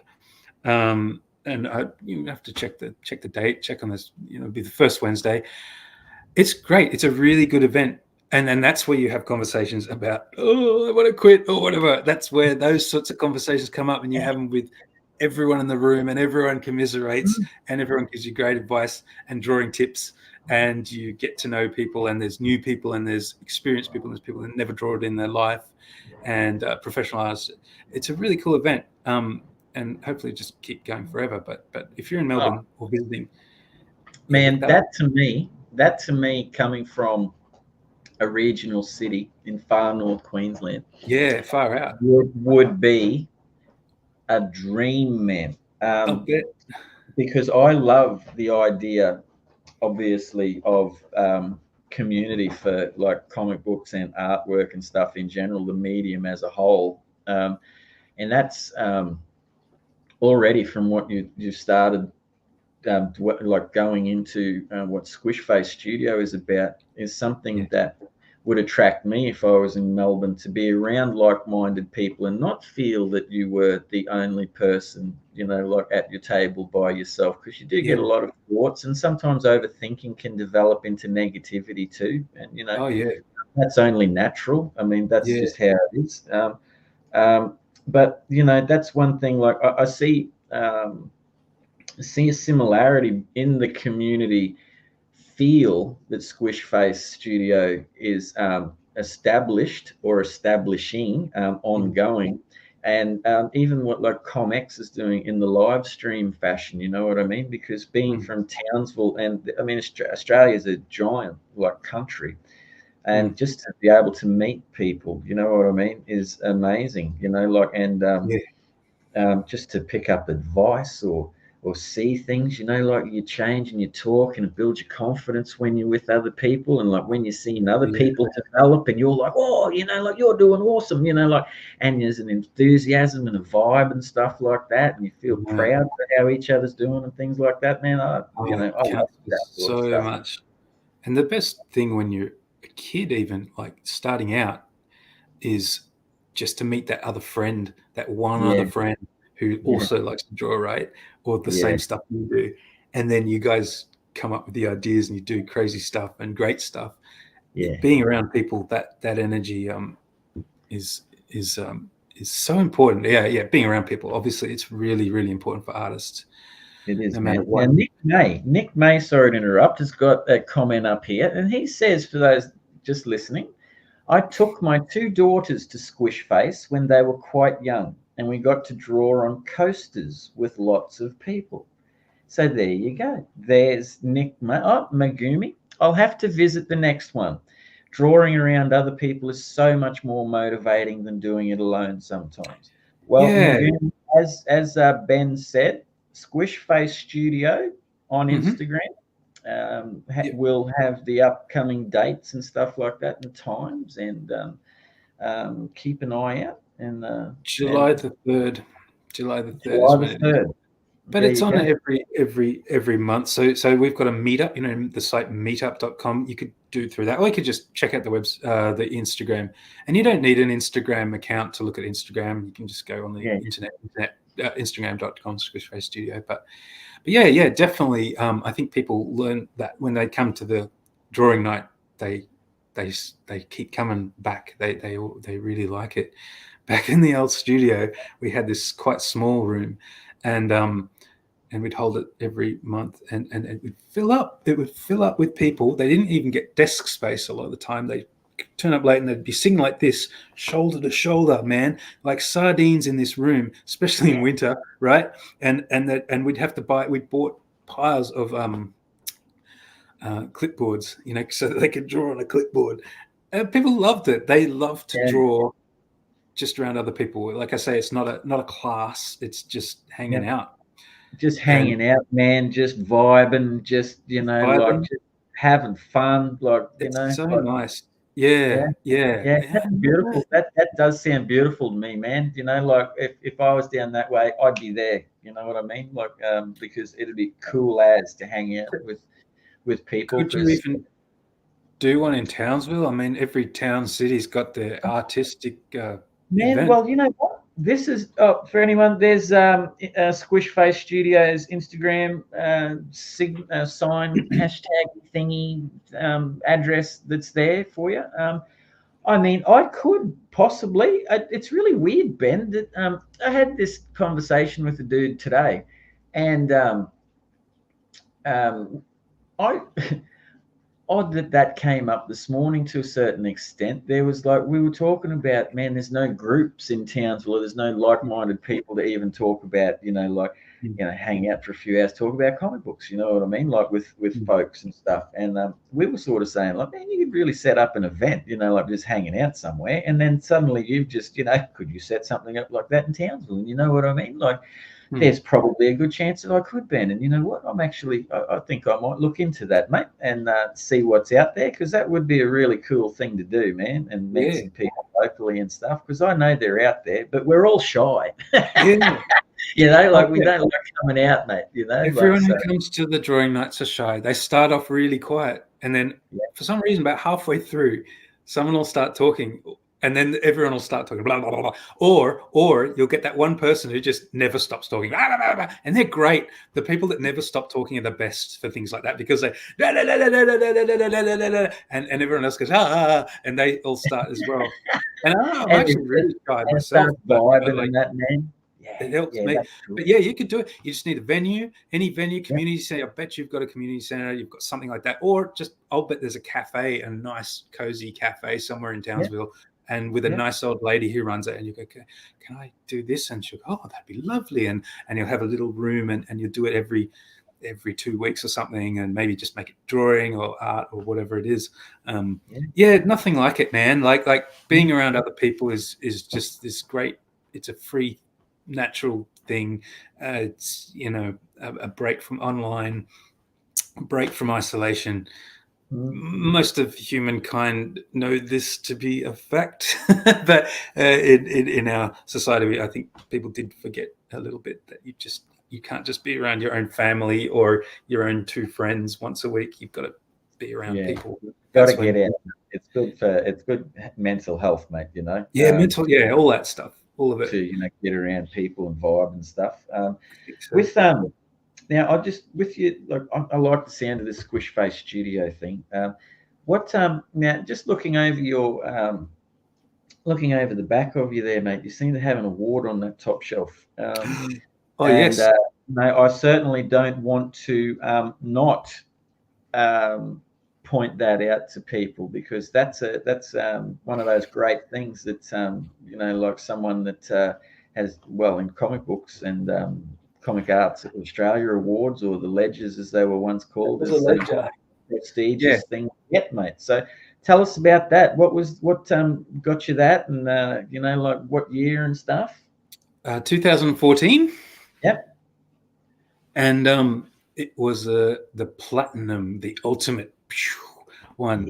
And it was funny. It was in that year, and I was there at the awards, and it was a really nice awards for some reason. I was having a nice time chit-chatting with everybody, and there was wine, and it was in the city. And I'd been to a few before, and I think I might have been the judge for a couple at some point. Maybe I don't know, but they'd been going for a few years, and so I went along, and I'd always go to them. And this time, I believe it was almost over, and I didn't win anything. So I feel like going now. So, in that selfish mood, I didn't win anything. I'm out of here. Not upset. I didn't mean I was angry. I was just like, okay, I got to go home. I'm sick of standing up. I'm going to go home and sit down and play PlayStation or something like that. So I left, and I think I left on a tram, and then I got, my friends were back there, and I left on a tram, and I got this phone call, and I listened, and I didn't take it, and I just stayed in the tram, and then I checked my phone, and there was a saved message on the phone, and what it was the entire crowd of the Ledgers going, "Ben, you dickhead, come back!" And there's come back, you dickhead! Like the host of the Ledgers, David, the co-guy, the co-Squishface studio founder, and Bernard Callio, and they would say, "Come back." So they were calling me. They'd held the phone out, "Come back," and I rushed back, and I'd won the Platinum Ledger Award for and the people were waiting there, and they were laughing as I was coming back in. You left too early. Like we announced the platinum, and it was for just for being in comics for ages and being really rad. Being really rad. That's a good reason to get an award, man. Because it's like, I can see I've only known you for a little while, and I think you're pretty rad. So you deserve it. Likewise.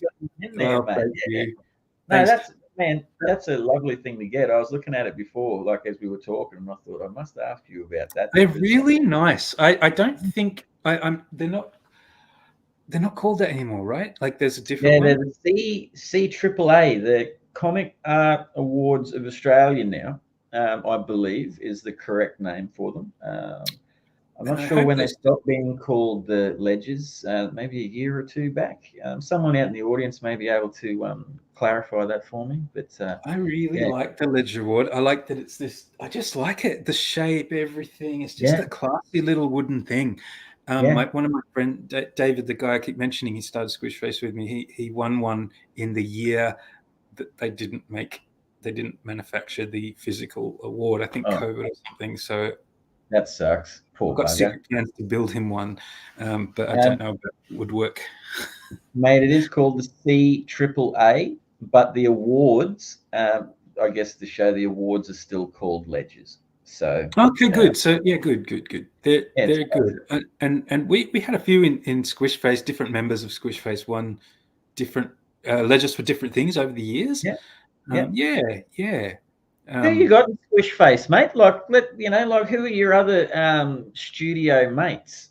And what's the studio like? Like, it's an open room. Like, do you have like little quadrants, or you stay out of my area? Have you got those weird spatial walls up, or is it open, like playing and living, and you throw paper at each other, or tell the other one to turn their music down, or someone meditating in the corner with what was that word you said? Pickles. Pickles. Like going off. Hey, pickles.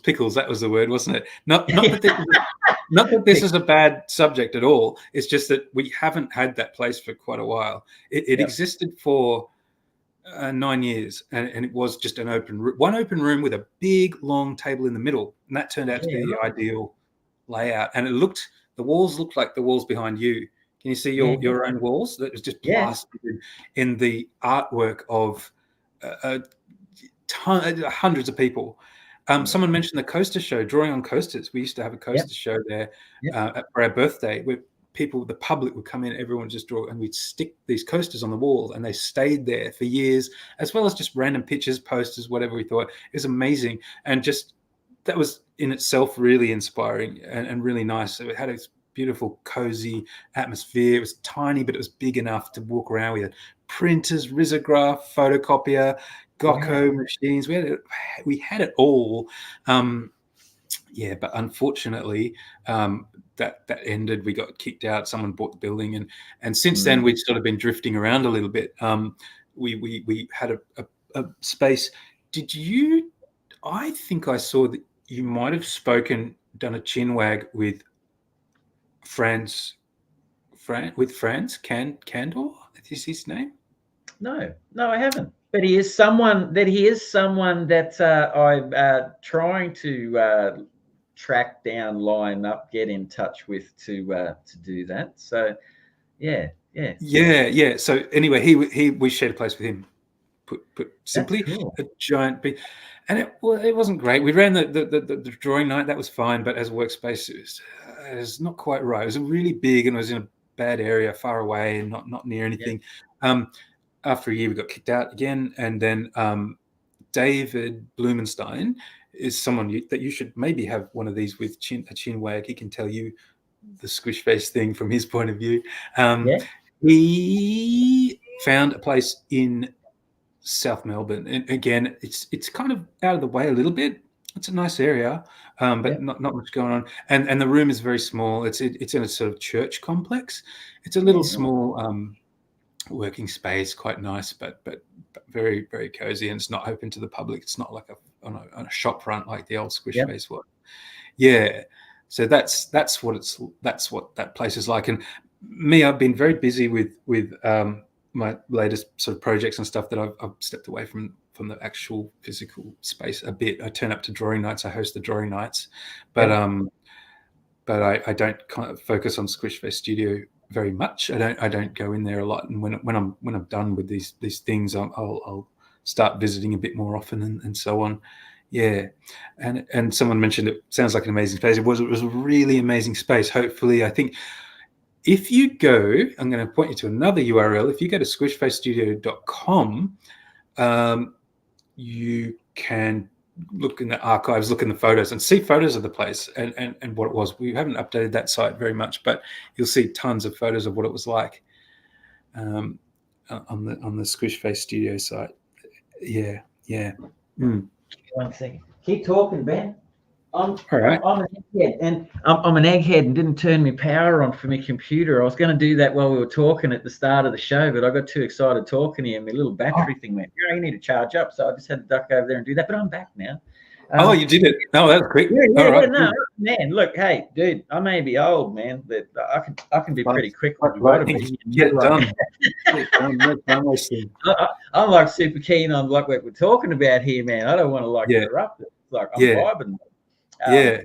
Dude, I love the idea of that public space, and just that would have been really cool and motivating, man. Like coming in and seeing people and meeting, like, even just that comment just then from that young person and Nick May about his daughters, like having how they'd met you or been to one of those things, and like they've got their coasters and that person's in a magazine now, because you've motivated them and stuff. That's good. That's doing great work. Someone was in a magazine. I missed that. What was that? Yeah, that was that young lady earlier that she met you at the Federation Square thing you were talking about. Oh, wow. Yeah, she's gone on and to possibly contribute to a magazine or done her own magazine, if I remember correctly. Yes, she's making zines, and she's got the zine in the Ballarat. Do you know what she's talking about? There's this thing they do. There's quite a few of them around now. There's zine vending machines, and zine, of course, meaning homemade, magazines like mini comics or zines, and they're filled with zines, and I guess you put money in and turn the crank and a zine comes out that you want, like buying a chocolate bar, but you buy a zine. Ballarat have one. Geelong have one in their library on level 2, I think. And that's amazing. Sticky Institute have one. There's one in Canberra, but I don't know exactly where they are. But isn't that funny? That's just a thing now.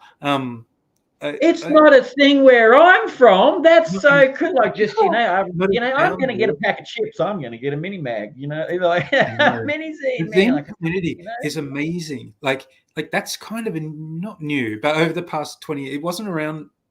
I mean, of course, it was around, but I watched that grow from a very small underground thing to a giant thing that it is now. In 2024, like zine vending machine. Who would have thought? Like, and zines and comics are pretty, especially the self-made, self-published comics are very closely related. A lot of overlap. It's incredible. Yeah, that is amazing. How does anyone? This is just a random question. I don't know if you've got the answer to it, but how does someone that makes mini mags get themselves into a mag vending machine? Because I'm sure that would be a cool thing for people that are making minis down there, man. Like, there's my magazine in a vending machine, because that would be awesome. Cool. Yeah. But if anyone does know out there listening and they find out, just drop us a line sometime, like on ComX on any of the shows, or Chinwag or something in a future episode, or whenever, if you ever find out who's running that stuff. Ballarat zine, you would just Google it. That's how you do it. Google Ballarat zine vending machine. That's what I'm going to do. That sounds cool. Why didn't I think of that? I'm always getting so dramatic and over enthusiastic, and you're like Mr. Cool, like just Google Ballarat vending machine. Mini. Oh, right. That's cool, man. I like your way better. Like I'm getting everyone in a fuss. Like there's the offices like got paperwork going everywhere. Like Leigh's just done it again. Like. But that's the fluidity of the nature, man. So that's what it is. Now you were saying you didn't have much time, like with Squishface, because you're a busy man. Like you're a busy man, and you're doing. You got you're publishing. You've published, and you're doing things through Squishface, but you can't quite get there yet, because obviously you're taking on illustration work where you can get them and things. I guess what differentiates like a Squishface product to your own illustration work? Like, because I've never actually seen a Squishface product, mate. So like, treat me like I'm an egghead. Everyone else does. So, like we may as well, like continue the trend, because I like to be the bloke who doesn't know anything and likes everything new. So were you like a group of artists, and other people may not know either, were you like a group of creatives that you're sitting around your long table or talking as you were doing? Were you working out stories together and vibing off each other, or were you doing anthology type things, or were you doing separate projects and helping each other and vibing off each other and stuff? How did that all work in that system? Separate projects nearly always. Yeah, we were all working on our own thing, all at different stages in our career. Some of us were really ambitious, some of us just having fun. I think we were all kind of ambitious. We all wanted to go somewhere with it. But yeah, nearly always working on our own stuff, and different people over the years as well. Yeah, and occasionally we did do anthologies. One day we got some funding to do a public art project. And so we decided that our public art project would be to do a comic that you would put in the bus shelter, in the train station somewhere, maybe put on a little wall-mounted thing, and have a comic about Brunswick in the thing. And it was actually David Blumenstein's idea to do this, and we called it Squish Zine Brunstown, and it had this cool color front cover, and I did the cover. It was like two giant women sitting on the top of a building, Brunswick building. And we employed all these people, not employed, but we reached out to all these cartoonists to do a comic about Brunswick. If you've got a thought about Brunswick, if you've got experience in Brunswick that you want to talk about in a comic form, send us your comics. And they did. They sent us all these really nice full color comics about various different things, but all based about on the suburb Brunswick, on the area. And then we published that. It was one of the best things we ever did. It was a really cool comic. I think we did 2,000 copies or something, and didn't put it at the bus station. We just sort of gave it away. And I think we might have put a few copies in the local cafes maybe, but many of them we just gave them away. People came by the studio to get them, and they loved them. Everyone loved them. They just disappeared in a heartbeat. And I think well, I don't know what I think. It was great. It was a great comic, Squish Zine Brunstown. We took a long time, and then we did a second and third one a few years later.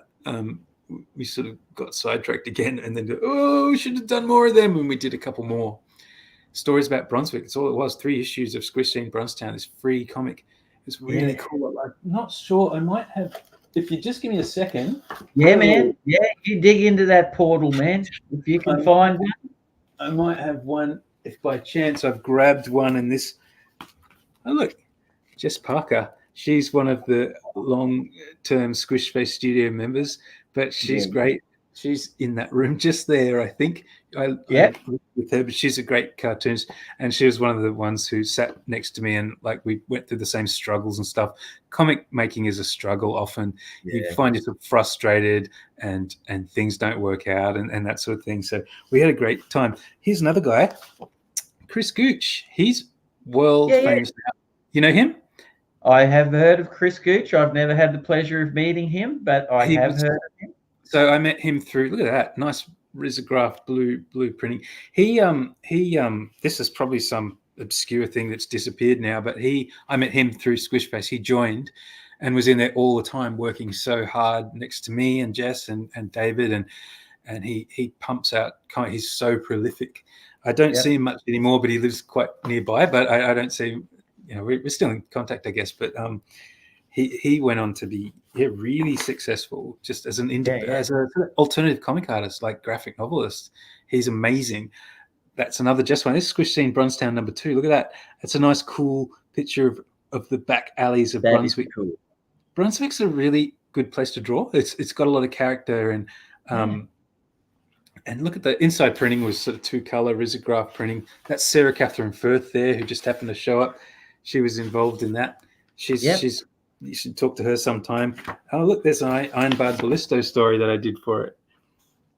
How cool is that? Again. But these are free. We just gave them away. Oh, look, here's number 3. Look at that. That's my front cover. That's this picture of Sydney Road, Brunswick. It's a 3-color That's risograph cool print, too, man. blue and red, and a nice yellow there. Yeah, we were really really proud of those comics. They turned out so fun and so cool and silly. I'm glad that they came out in my hand when I pulled that random Man, wad of it was predestined, man. But just briefly, Ben, sorry to interrupt. Alison, thank you for enjoying Chinwag, and I'm very appreciative, and Ben will be too, that you're enjoying the show. So yeah, I enjoy spending these Tuesday nights doing this, mate, and getting to meet people and getting to meet people that watch it and comment and everything. I'm very grateful. So thank you. Yeah, but no, mate, that was amazing pickup, man. You know, like if I've got these things and then suddenly bang, you know, like there you go. You're like a magician, Ben. You know. Yeah. Thanks. But you asked about a Squishface book. I should run out there right now and just quickly grab something as well. Oh, by the way, Cats of Brunswick, that's another Squishface published book. That's not by me. It's by my other housemate cartoonist, because I live with 3 other cartoonists, Alex Clark. And that's in independent bookshops. It's just like random stories about little cats that she meets. And I published this because it was the bestseller from Squishface as a zine. It was the bestseller. And I said, let me do a book of them, because I just want to, and it was. It's got cats, man. Who can go? Like no one can go wrong with cats and dogs and stuff. I love it. Yeah, man, that's cool as. That's groovy. I should put that on. I haven't put that up on the Squishface, so I'm really. Oh man, I gotta get my stuff together. But wait there. Wait 1 second. It's all right, mate. I'll keep the screen warm for you. Look at that Ledger Award. Just imagine. It'll be wooden panel, the wooden ledger up there. Hang on a second. Yeah. See, look at that. That's cool as. While Ben's away, anyone watching on the Comex stream, there are other shows that you can watch. Thursday night is drawing a comic book with a new character coming up. That's 7:30 Thursday night. You can see that on Comex YouTube and Facebook and stuff. You can see Friday night drink and draws. You can see recent reads, the Oz Comex show. So just keep an eye out on the Comex sites, like them and subscribe them anywhere you can find them, and grow that algorithm in the tree so it gets to more people. And like the more people, the merrier. Beautiful. And look who's back. It's Ben Hutchings. And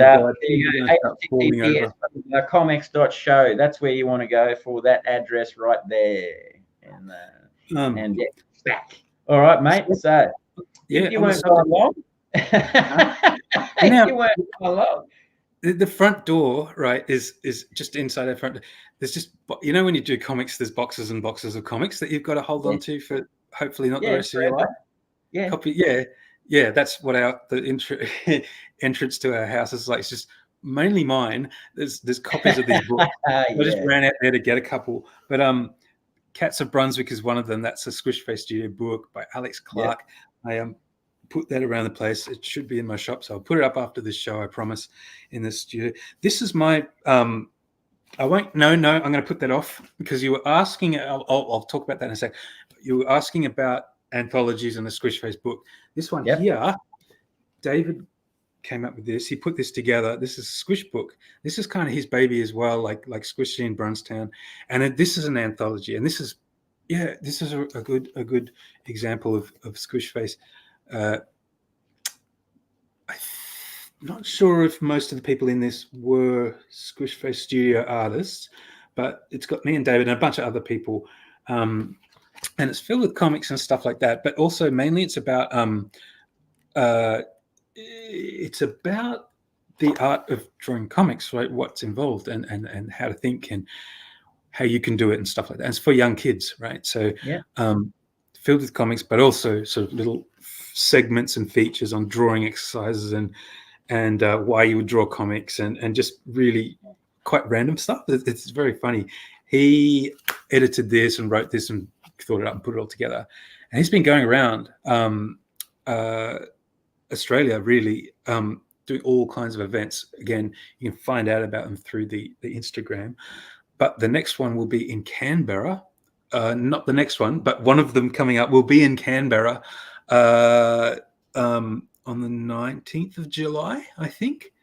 and I'll be there. I'll be going back with him to do an event at Smith's Alternative Bookshop to talk about drawing, do a little workshop for kiddos.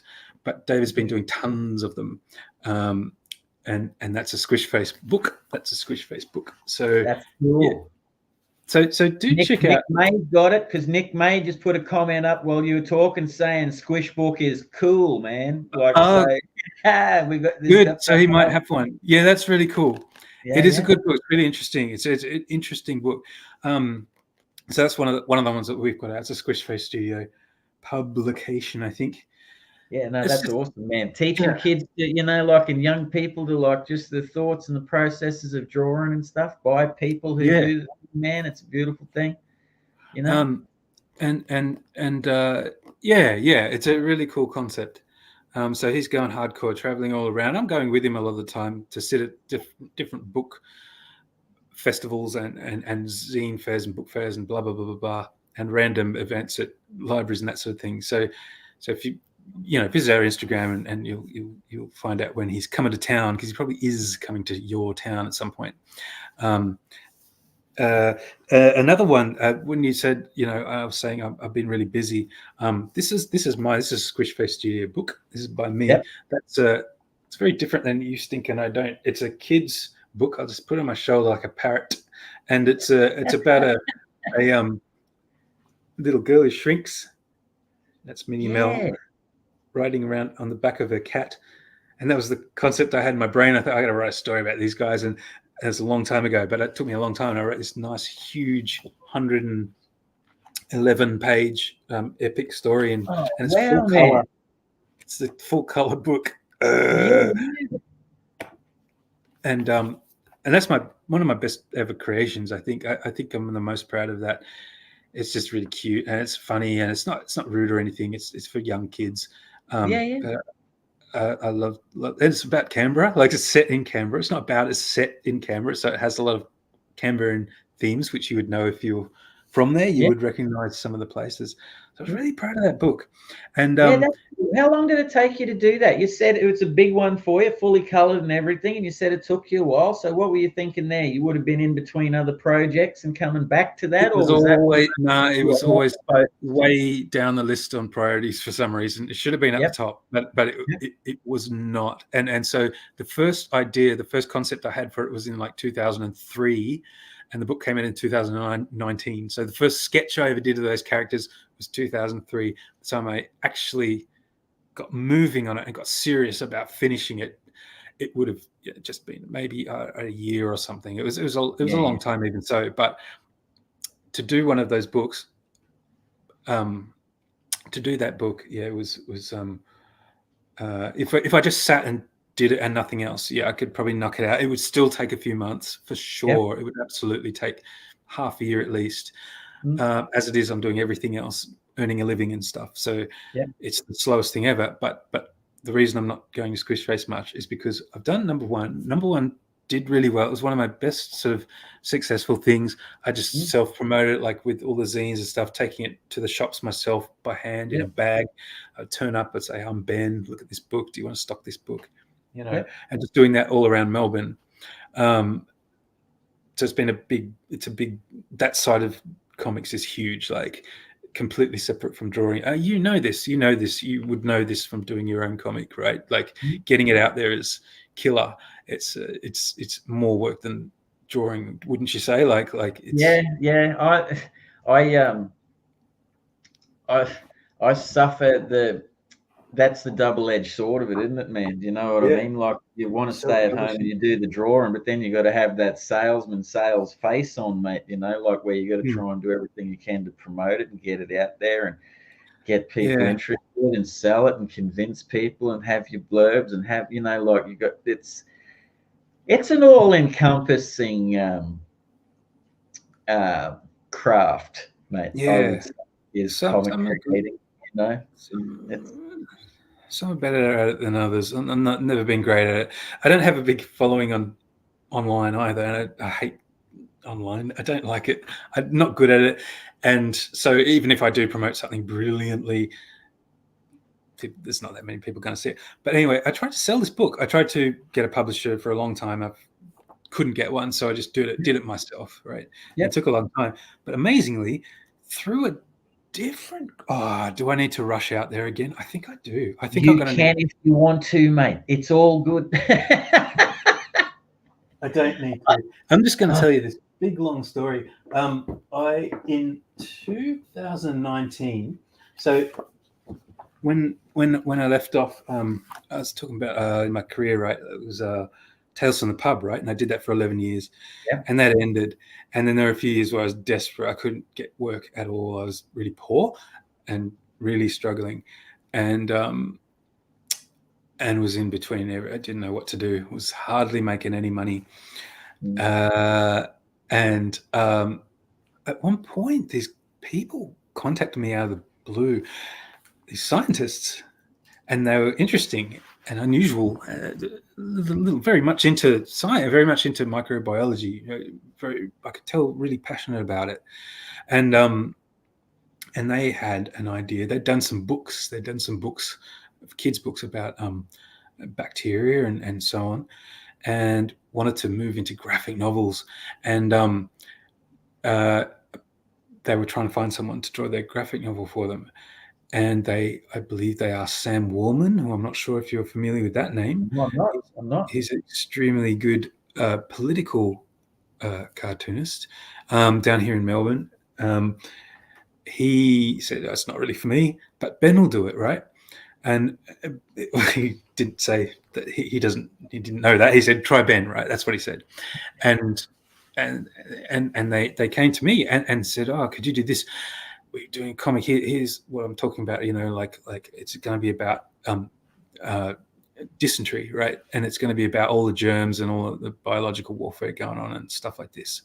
And they showed me this little picture of what it would look like, maybe just something they'd seen, which is a 6 comic panel, really simple comic panel of a single little shaped blob going beep, beep, beep, beep, beep, and landing completely black background on this white thing. And I said, oh yeah, we're thinking this sort of thing, And I looked at it, oh yeah. And they showed me the I didn't really think about it much, but they showed me the script, and I thought that's pretty dynamic, and the script was amazing. It was really incredible, and I think I didn't really pay attention at the time. Then later on, they came back and said, "We've done the script. Can you look at the script?" And yeah, the script was an adventure. It was action. It was set in the World War One.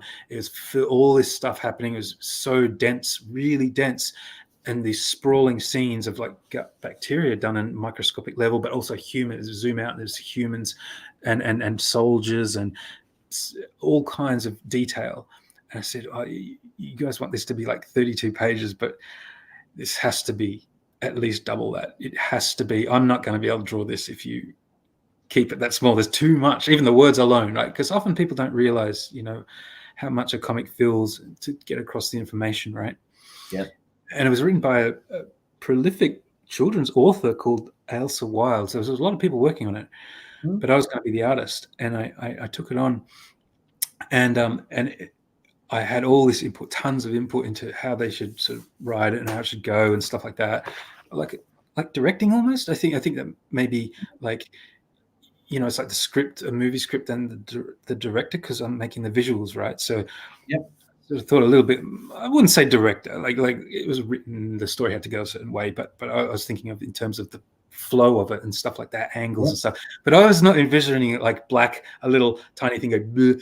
I was imagining sprawling explosions and camera angles and all this stuff. And I was imagining. At this stage, you are into it. You've read the script. You're digging who you're working with. Your imagination is just wow. We could rock this. I could vision it, and they sent me a lot of sort of. Kind of reference material, the electron microscope photos, which were really useful, and also they sent me a lot of artwork, which probably wasn't so useful. I wanted it to be very literal in terms of scale, so the scale was always absolutely accurate. You wouldn't be able to see a little bacteria walking up to a hair because the scale's wrong. That bacteria is like 1/7 the width of a hair. So I wanted it to be completely accurate in terms of scale, and that blew my own mind. And was so difficult for me because I'm not a scientist at all, and this is actually a really new subject to me. But I still had strong ideas about how I want it to be done, because I don't like artwork. I don't like science artwork that is misleading, right? Yep. I kept thinking of those when they show space and they show those diagrams of all the different planets, and they show them all together with the relative size, and they show them all moving around. It's just like, no, they're not that big, man. They're not that close. They're really small and really far away. Do it right, because my whole life I got that wrong, and I don't want anyone to get this wrong. I want the scale to be absolutely spot on, right?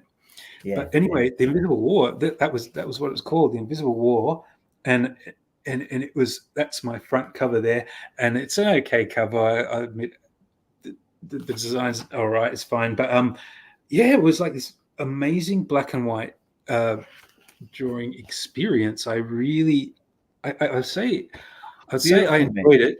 Huh? It's beautiful. The cover's great, you. man. The interior that I just saw there is lovely too, man. I'll show you the best. It's got a huge appendix, like as in the science bit. But here's a page that I sort of fought to put in. I think that was my invention, saying, could I please just do a page before we get into it, showing all of these different bacteria and what they do. I think that was my idea, maybe. But I just thought that was important, so we could just get some real nice visuals.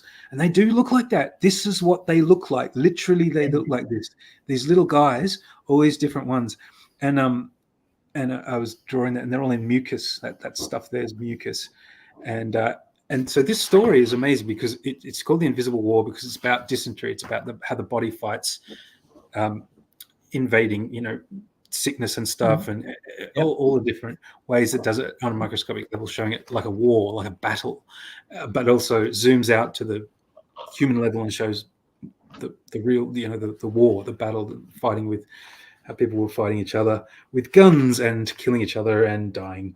And so it's sort of it's very Australian history sort of story, but it kind of moves back and forth between going down into this nurse who contracts dysentery and moves between her guts as the battlefield and the actual battlefield. But that was the Invisible War. That came out in that's an amazing concept. It's really cool. Yeah, and it was sort of the concept of this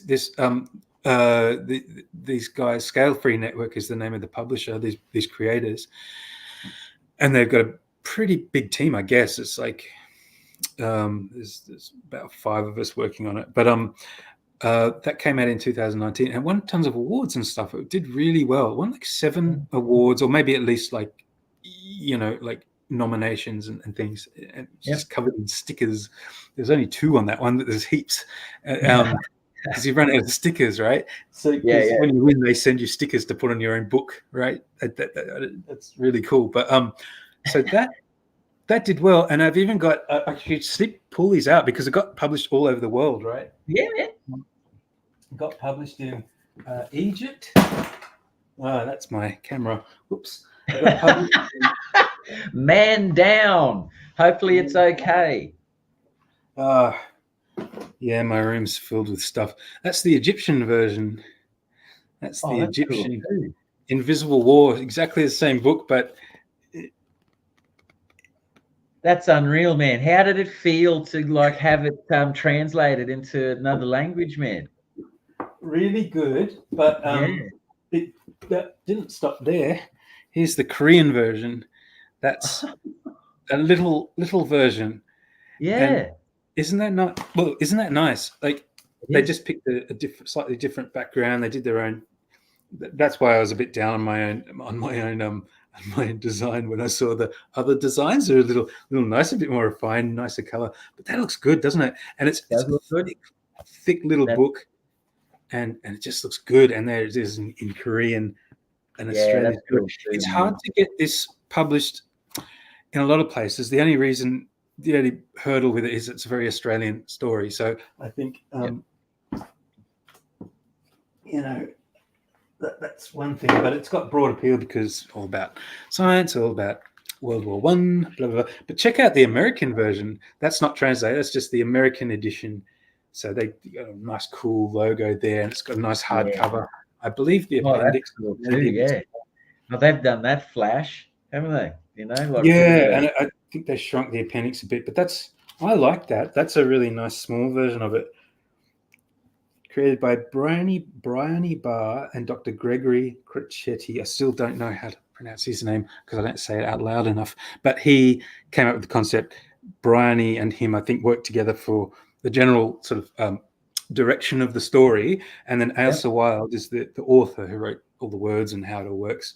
And here's this other fella, Dr. Jeremy Barr, is the consultant guy who kept the science cutting edge so that we didn't get anything wrong. They're really meticulous. My God, they're so meticulous. He didn't want to get anything at all wrong or misleading with the science of it all. I was just okay, sure, I'll change that word or whatever. Illustrated by me down the bottom. But that was big. That's in bookshops. I'm not sure exactly which bookshops, but should be able to find it in most major ones. That was a big deal. So that was a really big deal for me. The first time I got contacted to do Tales from the Pub was really good, but it had ended and it was all gone now. And I always did want to get into graphic novels. So that's the first one. I didn't get paid tons. I didn't have tons of money or anything, but and I remember that they were. I didn't get much time to do it. Like I got plenty of time to pencil the entire book out, all of the work, but to ink it, they didn't want to get me to start because there were all these things I had to get right. They didn't want to make a book with any errors about any misleading stuff. They'd triple check it with other scientists and before they would give me the go ahead.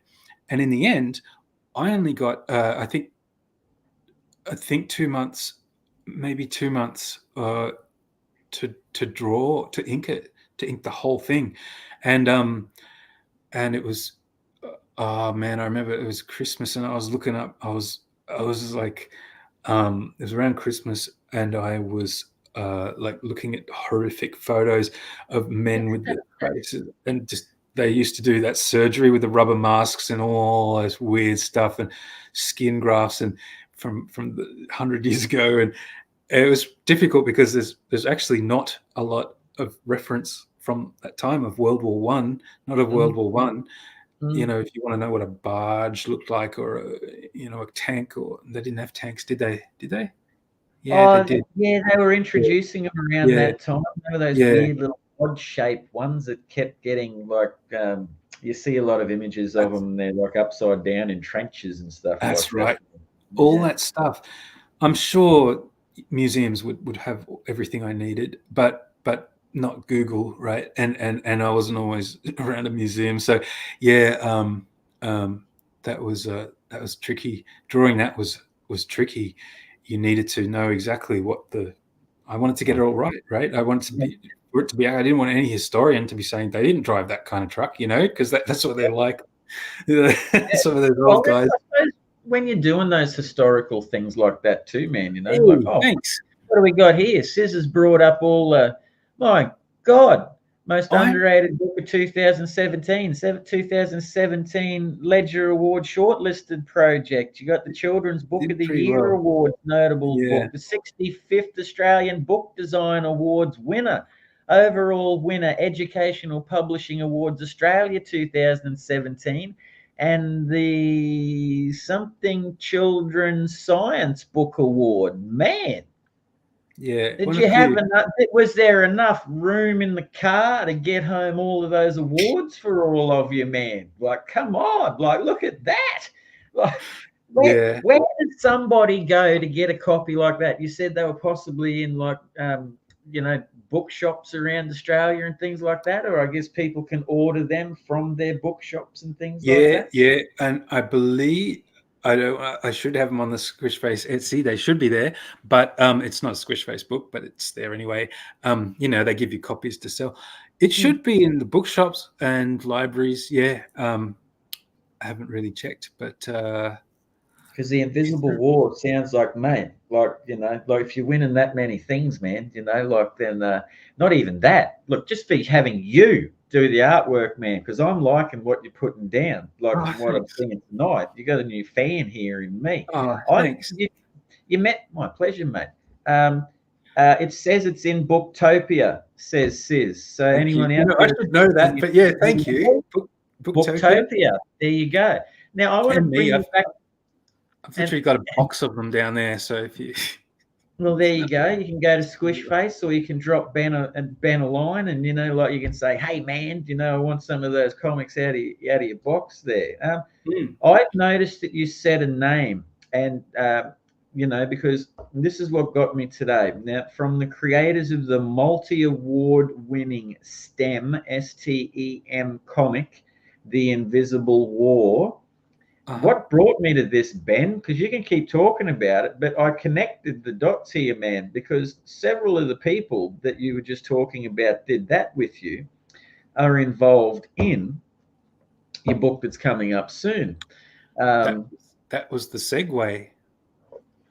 Which is Follow Your Gut. Yeah. And you're working with the same crew here, mate. Same crew. So, maybe I don't know. Should the conversation go straight to that, or should I just? I did a couple of other books in between.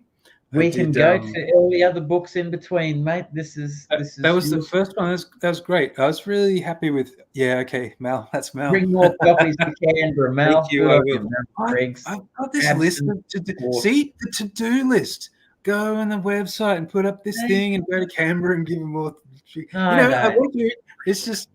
I just want to draw, man. I just want to draw back everyone. I don't want you to have the comic. I don't want the comic to be seen by anyone. I just want to draw it. What am I saying? What was I saying? We're segueing into the comics in between. Follow you. That was it. That was the start. Since then, since that book, I have been kind of doing books. It's been really good. That was what I always wanted, was to be doing books. So that was my first one, and that was a big deal for me. And then I think I did another one called, the next one I did, do you want to see it? It's called Percival Proctor. It's not a comic, but this is what do you call, like a like a vanity project by this guy called, and he wrote this really cool book, and he's down in Percival Proctor, Monster Doctor. And that's another one. I think you could just get that online. Just look it up, right? It's in Dimmicks, I believe. And it's nice little rhyming kids book about a monster doctor. Like he's like a doctor for monsters, and it's filled with really cute. Oh, here's my best one. This little guy, lots of detail, nice color. It's this doctor, and he treats. Mel told you to keep drawing, Ben. He'll come get him himself. Yeah. I'm coming to Canberra. Yeah, I'll bring some. I absolutely will do that. Or if I don't, I'll just send them. But yes, thank you, Mel. But yeah, this was a cool book. I did that slowly over actually a few years. Like I was really, really slow. I was thinking doing other stuff, but I want to show you one more art. Show us some more art, Ben. Yeah, I know, and I'm just trying to find like the best ones. Here's that's a good one. All these little guys, Percival Proctor, Monster Doctor, and I don't have any copies of this or anything like that, and I don't really sell it. So you should, if you're watching and you want it, please look it up and please buy some. It's a really, I keep going so it's really nice. Like my art is really nice because it is. I'm not being modest. It's really nice. Look at that guy. That's cool. And it's all in rhyme. The doctors they visit all run off in fear before those poor monsters can even get near. Just to see one in person would give you a fright, but a monster that's sick is one heck of a sight. So it's all like that. And it's about this little guy who treats monsters. It's very cute. I did that. That was my next book by Nick Berkery. So please do look that up. That was one that for some reason I didn't talk about it much or try to promote it very much. But if you're watching, please get some of those. There's a hardcover and a soft cover. But then the next thing that happened, I showed you Invisible War got thingamajiggered. Oh yeah. One day I was at this place called Planet Earth. Anyway, these people contacted me. Is that a shop or is that just where we're at? Where we're all that. And these folks contacted me, right? And they did a language book, and it was an Italian language book. And their old artist had passed away a long time ago, and they'd been making this book for years and years, and needed an artist to draw it, but they couldn't find the right guy. They really said this, right? We've been looking for hundreds of people, and that's normally a warning sign, right? That's normally a red flag. If you meet a client and he's go, I've tried everyone and no one's good enough, you go, oh shit, this guy's going to be a nightmare to work with. That's what that means. No one wants to. That's what I thought it meant, right? Yeah. But it didn't. They were looking for this specific kind of artist, someone who would fit the bill, and they said, we do this book, and it's called Avanti. It's called Avanti, and it's this old book that has been, for generations, been published, reprinted and reprinted and reprinted, but it's filled with comics, and it's all told in comics. And I'd never heard of it, but they needed to make some new books now, because they've been just reprinting the same one again, but we want to make a new one now. And it's about the children of the characters in this first one. They're the ones doing the comics are in that format of language learning. You know what I mean? Like on TV, like there's, I would like a cup of tea, you know, that sort of thing. But it's in comics. As these kids in a classroom talking about this and that and the other. And so they showed me this old beat up copy of Avanti, right? I never heard of it. And it was really old. And it's from about 1983, and it had all scribbles on it, and it was all dog-eared. And I was like, man, the artwork was amazing. And you know what? I should have looked up his name. Phil somebody, the original artist of Avanti. But the artwork was great. I could tell that his influences, this old guy who'd illustrated this book, I could tell that his influences were similar to mine. Like I could tell that he'd read Robert Crumb and Freak Brothers and all those old 90s ones. He had that old illustrative style, lots of cross-hatching and shading. It's different than my style, but I could tell my style really kind of fit. Yeah. I could see he was a similar kind of drawer, similar kind of illustrator. And then so I said, okay, cool. Yeah. I think I'd be interested in this. Okay. And I went home with this book. They lent it to me. They didn't give it to me. They lent it to me because it was one of the oldest remaining copies. It's nowhere anywhere. And I told my flatmates, and they were like, oh yeah. And they started quoting the book. Like they'd grown up with the book. They knew the book. All these people that had spoke to, oh yeah. And there's this famous line, which is, what is it? Bloody hell. Sempre, how do you say it? Jesus Christ, sempre il ritardo. You're right. Yeah. They kept quoting this book to me. I should know the line. They kept quoting this book to me, what the characters would say. It was really famous. I didn't know it was that famous, you know. So I felt really honored. Oh, wow, that's who these guys are. They've been in this game for so long making these books, and these books have been read by generations of people. Not me, obviously, but other people. And so I agreed to do this next bunch of books. So that was my next big job, was doing Avanti. I did this new Avanti version called Avanti Tutta, which is like the next generation. It's about the kids, and it's in full color and so many illustrations. I forgot to say, the old guy, Phil, he choked the book with illustrations. Just every corner was a little worm or a tentacle or a funny gorilla or a machine. He just went, you know, that cool old style of drawing, man. Really nice, whimsical, funny, cool, a little bit underground too, a little bit like that kind of thing. And so I was fighting. I said, I want to do that too. Can I do that as well? Let me just draw random stuff, please. And you put it all through and stuff like that, so we can keep that energy. And at first, it took a long time. It took a little while for us all to get this nice kind of relationship where they trusted me to do my thing, and my thing was correct for them. You know, they were really precious about it. So understandably, they were really precious and hesitant, you know, to do this new book, because they put so much of themselves into this old one, and it's kind of a really famous thing. And eventually, we got into this real good role. And that was a great job. And the book was huge.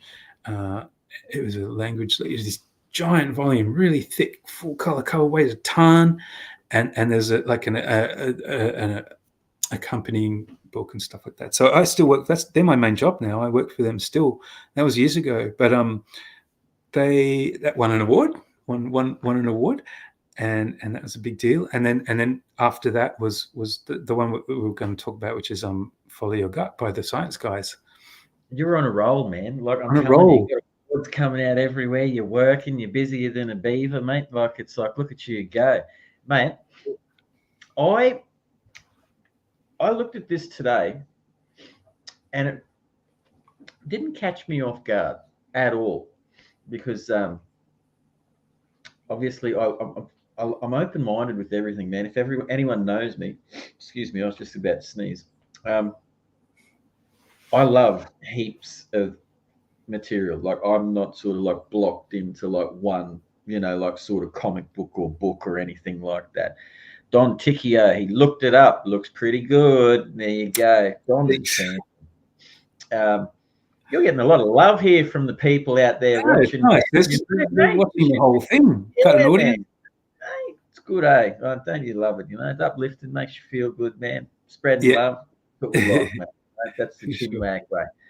And I love the fact that it's another educational book, but man, I'm just like looking at it today. Obviously I haven't read it, but like it's so cool how it's like, from what I can see of it, man, it's like basically raising a human being from inception and birth to optimal health, and describing how each of the, because you've got characters on the back here like Biffy and Lacto and Roidy and Roomy and Phage and Rose and Eshka, like all these sorts of things, and they're all involved, and you've got your, as you were saying, like earlier, like, you've got your appendix, like that's going into further details and things like that.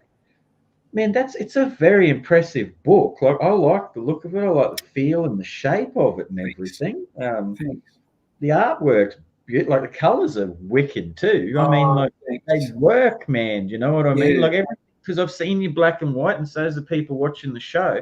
But I'm looking at your like your colored work here too, man. And thank you. I think it's really lovely, man. Like you're not scared to use lots of blacks when necessary. You know what I mean? Like, but then you're happy to take it away a bit. Like on the other, hang on, here we go, on the other page where you let the shapes and act as a landscape and things like that. Like it's really, really nice. Like the other thing I want to ask you is, when you're doing the artwork, are you hand lettering this stuff and doing the work? Okay, so I never settled. I never settled on how to do that. I originally, I wanted to always do hand lettering, but I'm just not good at it. And so what I did was made a font of my handwriting, but even that looks like a font. It doesn't look perfect.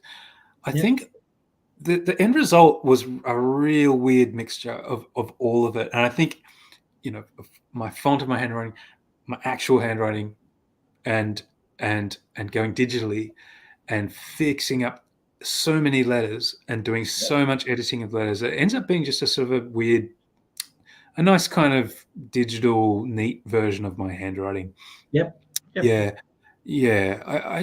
I love lettering, but it's my weak spot. Like it's my weak point. I never quite got good at it, but I do prefer it. I prefer even messy handwriting to fonts, honestly. That's good. Because like, man, I just like, I like how you get a lot of I'm just going to leave this here to show your artwork and stuff too, but like in terms of like where you put your word bubbles and everything, because I know there's there's going to be people out there that'll go, Leigh, like, but I'm a little bit of I like instinctual stuff, man. I think like while you're working on this sort of a thing and you're getting it right, because you're dealing with scientists and you want people to, like not look at it and go, oh, that's incorrect, like you were saying before.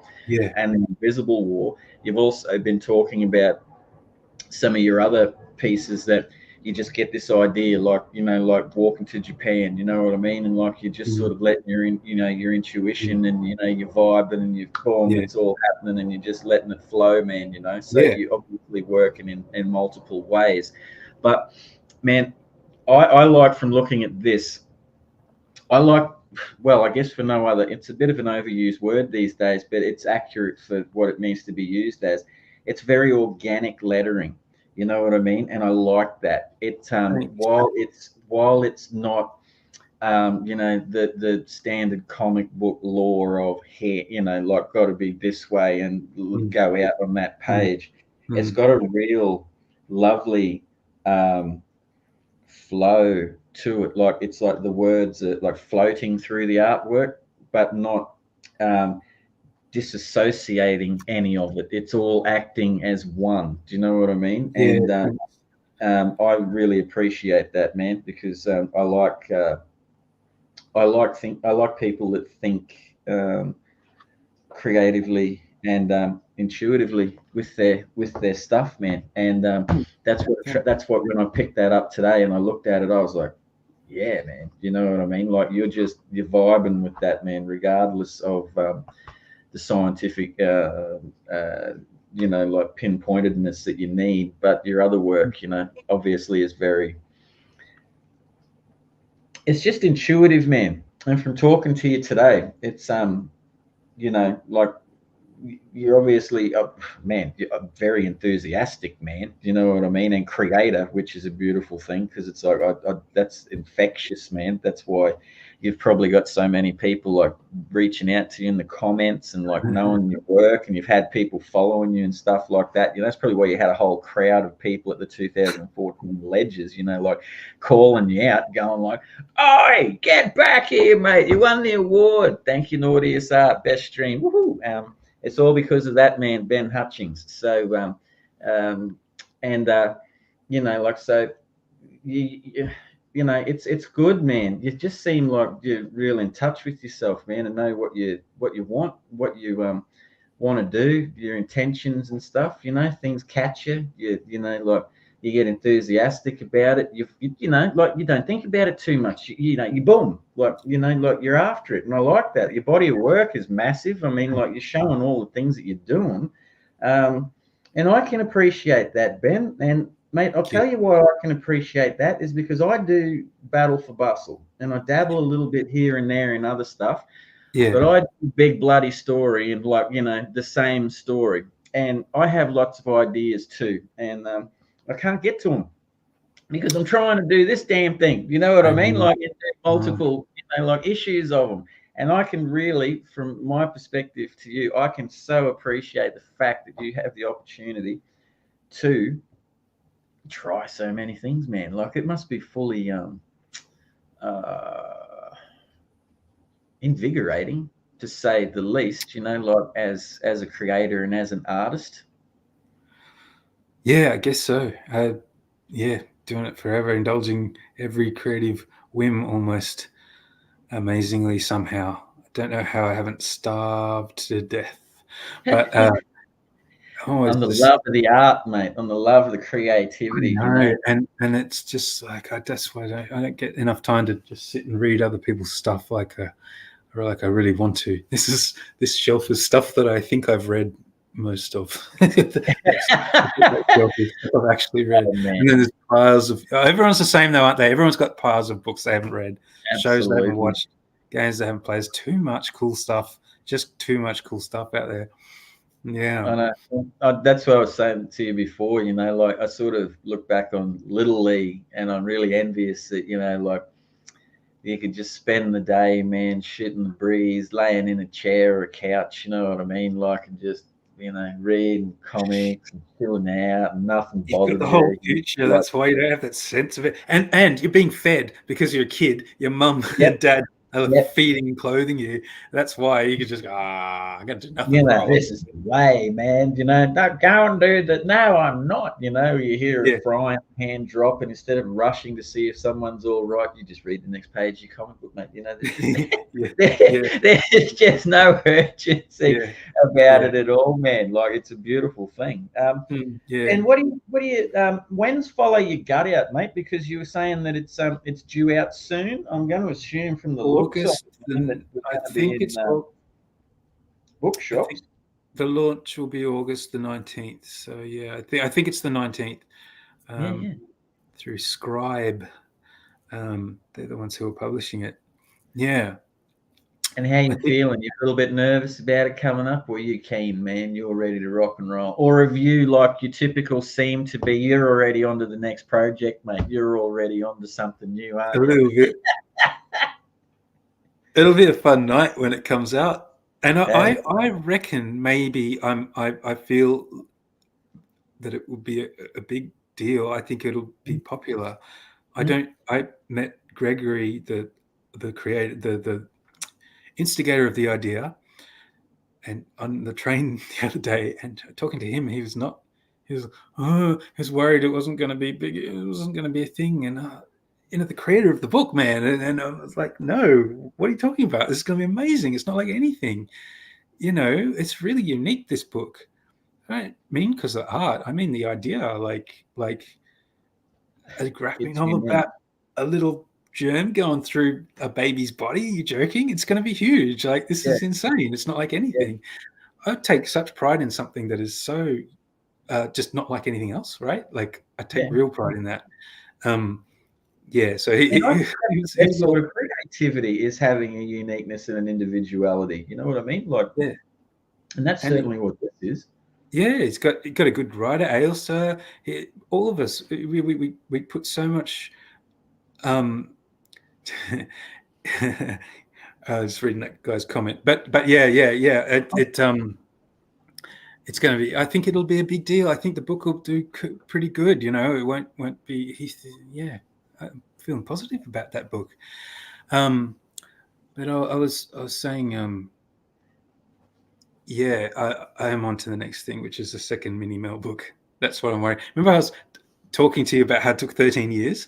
Yeah. I don't want the kids who've read this one to grow up into adults before the next one comes out. So I'm spending. I haven't been thinking about Follow Your Gut really, because it's finished a long time ago for me. Yeah.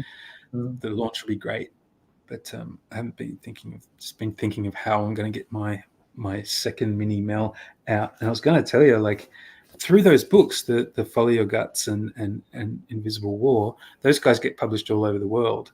There's a Chinese version of Follow Your Gut. I'm not sure if I'm allowed to show you this yet, so don't tell anyone. But no, I'm not telling anyone. That's the Chinese one.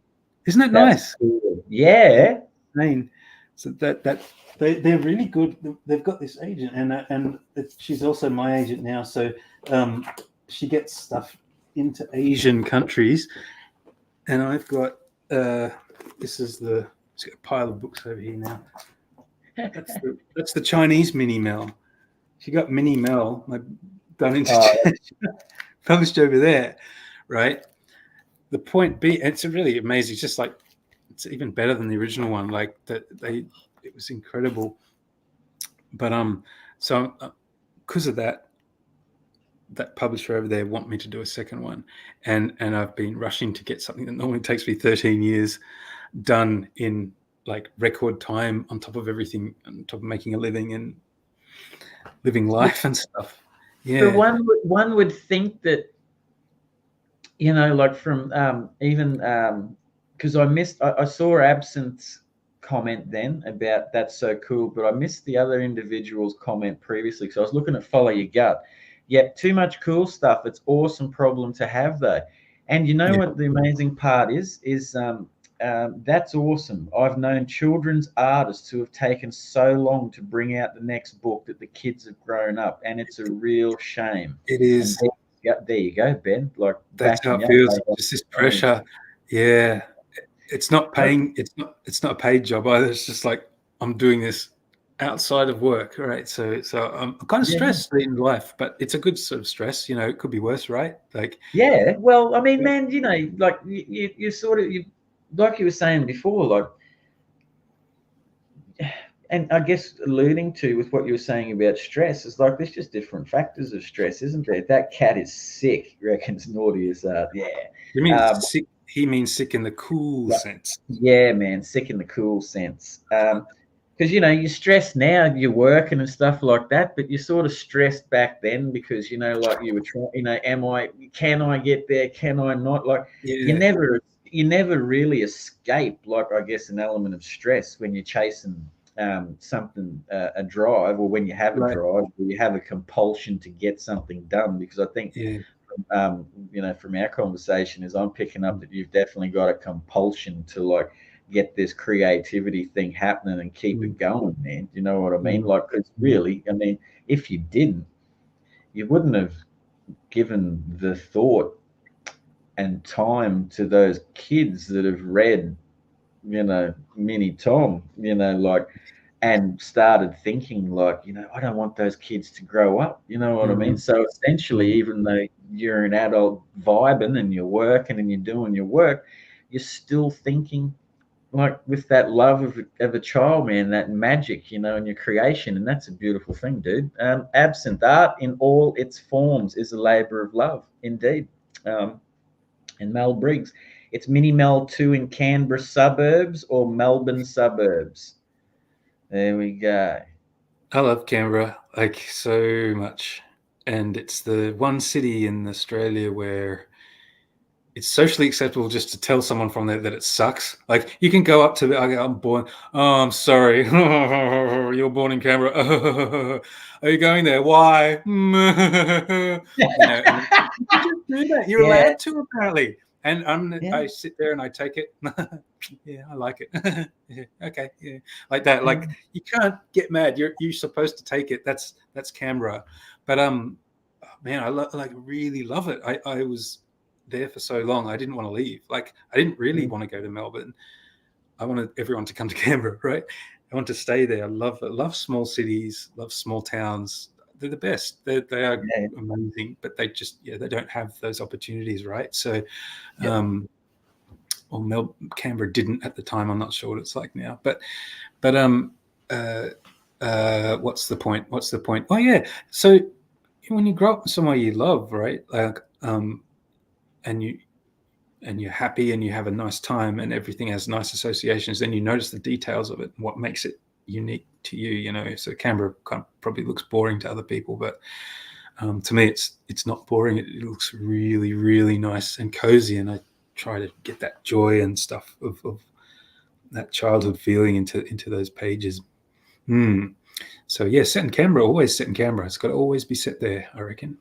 Some different that's your childhood affection as well, man. I guess it's an ode to Canberra, isn't it? And your love for it too, like, which is cool. Sianchi, I've been to Canberra a couple of times and I really liked it. Canberra is a great place. Canberra, I've spent time in Canberra, as I said earlier, but Canberra for me, other than my granddad, the one thing for me was going to the art museum when I was about 13 with my nan. And not really vibing with a lot of the stuff, because I was so cultured at 13, you know what I mean? And seeing a de Kooning and but then, man, turning the corner and seeing Jackson Pollock's Blue Poles at 13 blew my mind. Really? Yeah. Yeah. I sat there for, a long time. Like my family went off around the whole gallery I don't know, man. Like I was just, this is cool for me, like what I'm seeing, like is just exactly, I'm loving it. And discovering all the Ivor Hele drawings in the War Memorial and his portraits of all the prime ministers in Parliament House. So, other than family being in Canberra for me has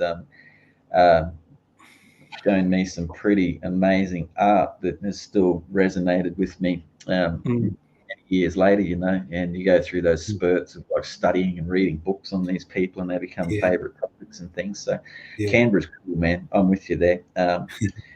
It is, man. Like it's a bit chilly, I got to say. I come from far north Queensland, man. It's winter here, and I'm sitting at a pretty cool like 18. You know what I mean? So I'm not like sitting like close to negatives or real low zeros. You know what I mean? I don't go too well down there in this time of year. It's not for everyone. Crunchy grass in the morning. Hanging your shirt up on the clothesline, mate, and coming out the next morning, there's a piece of cardboard. You know what I mean? Yep. Like, and you got to like smash it off. Yeah, I've done that. Yeah, your dog water goes frozen overnight. On the top, that disc of water, you can lift it off. Yeah. Dead mosquitoes in it. Yeah, it's cool. Ben, man, as we start winding down our show this evening, I've really enjoyed our conversation. Yeah, it's great fun. Yeah, I enjoy your enthusiasm, man. I enjoy the work you've put in. I enjoy the rich tapestry of eclectic work you've got, man. But it's very much Ben Hutchings, from what I can see, made with love, made with your own vibe, your own feel, man, and very much you. So and your own voice, and I always appreciate that about creators, when you find your own way, and you're just happy, but you're not without doubts. You're not without certain elements, as you've revealed tonight. You've had those moments before where you've doubted yourself, but you've kept plugging away, and things and just little opportunities, man, like started to prevail for you, man. And like through hard work, you're pushing on, and you're still out there walking around. Alison, thank you very much, mate, for watching. It's been a really enjoyable show. Yeah, Thank you. Thanks for watching. Mel, Thank you. on your bud. I'll see you soon. Jeffrey, thank you, mate. Thank you for watching. And man, dude, I wish you every success, man. Thanks a lot. Yeah, no, and yeah, I'll talk to you when I've finished that follow your gut. Now, mate, one last thing I always like to ask the individual, the guest that is on in the evening before we go into the wind down, the very end of the show, is there's two questions really, but we've got the why out of you, why you do it, because we know it's a compulsion with you and you just got to keep going. You've always wanted to do it. What would you say? And you've had, and you probably covered this evening, but if little Ben, right, the little Ben that discovered his Archies and stuff like that, and was drawing, and you're a great talent, Ben, says Jeffrey. Thank you. And Big Ben was sitting at a comic book convention, or like Federation Square or at Squishface, and little Ben came up to him and said, what's your piece of advice, Big Ben? Like, how do I get to you? How do I become you? What would you say to that person? Yeah, I think I did things pretty well.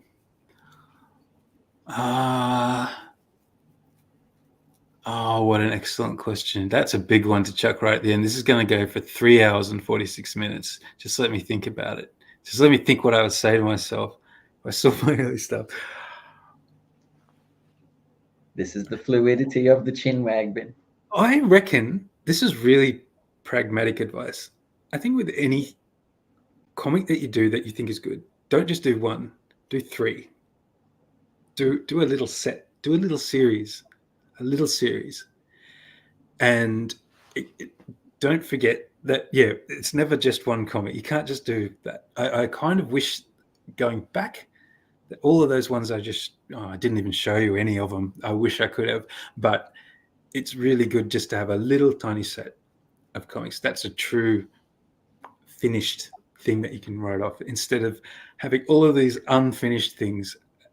I'll bet everyone can relate to unfinished things, right? I've done a lot, but the result is I've not finished. I've not seen things through a bit more, and I don't know if I will ever get to. And that gets to me a little bit. I wish that I could have capped things off, finished them. I would say that, and I would say that also, that's doing maybe 2 or 3 of something is enough to see if it will be popular, if it will take off, it will get momentum and be good. So I would say that. And another version of that advice is to just focus a bit better. That's never my strong suit, so I'm not gonna get too worried about that. Yeah. I'll bet everyone can relate to all of those things. I'll bet I've heard other artists say, the same thing. Just, it's too much to do, man. Yeah, it is. It's like when you're when you've got a big imagination like you obviously do, mate, like it's you got a lot of work on your plate. Man, I've thoroughly enjoyed this evening, Ben, and look, man, thank you for being part of the Chinwag family. That was fun. Yeah. And well, mate, when you we'll get you back on sometime down the track, and you can show us the stuff that you missed, and give some words of wisdom to people out there that are watching and things like that. And Ben, just hang around after the credits, mate, because we always have a little, couple of minute wind down, and just a quick chat and catch up. Nadia, you're brill, Ben. Love that head of yours. There you go. There you go. And thank you. I don't know why I'm saying thank you for liking Ben's head, but thank you. Nadia for liking my head. So thank you to Ben. I wish you every success. Do hang around at the end of the show. And look, thank you everyone for watching Chinwag, particularly the new people that have tuned in to see Ben. Lovely comments. Really appreciate it. I'm very grateful that you have popped on the show and to say good day. And look, it's cool as. There's a cool dude too, Neil Blandon. Bring cash. That's what Neil's catchphrase is. He needs a t-shirt with that. So look, basically, last thing I'll say to you, a couple of things is like and subscribe Comex, the channels on YouTube, anywhere you can find them. Again, that just helps the algorithm, and it gets this show and the other shows on the live stream side of Comex out into the world. The show is sponsored by Comex Shop, which is the home of over 100 Australian comic books, and new improved website will be up and running soon, so keep an eye out for that. I'm sure you'll be notified. There are other shows on the live stream side of Comex, so keep an eye out for them. Thursdays, Fridays, Wednesdays, and Tuesdays. I nearly missed Tuesday. That's how it is. Tuesdays are for Chinwagon. And always be kind to people. Look out for your brothers and your sisters, because it's a tough world out there, and some of us don't deal as well as others with all the pressures and stuff. And sometimes it's just nice just to get a pat on the back, or just get told, "Hey man, how you going?" A hug, love you, ring up your family, ring up your people, take care of each other. Chinwag is and always will be made with love, and community is unity. And I'll see you next Tuesday. So thank you, and see you later, Ben. Good on you, buddy. See ya. Be cool. This show is sponsored by the Comex Shop. Check out comex.cx for all things Comex and find out what Comex is all about. We hope you enjoyed the show.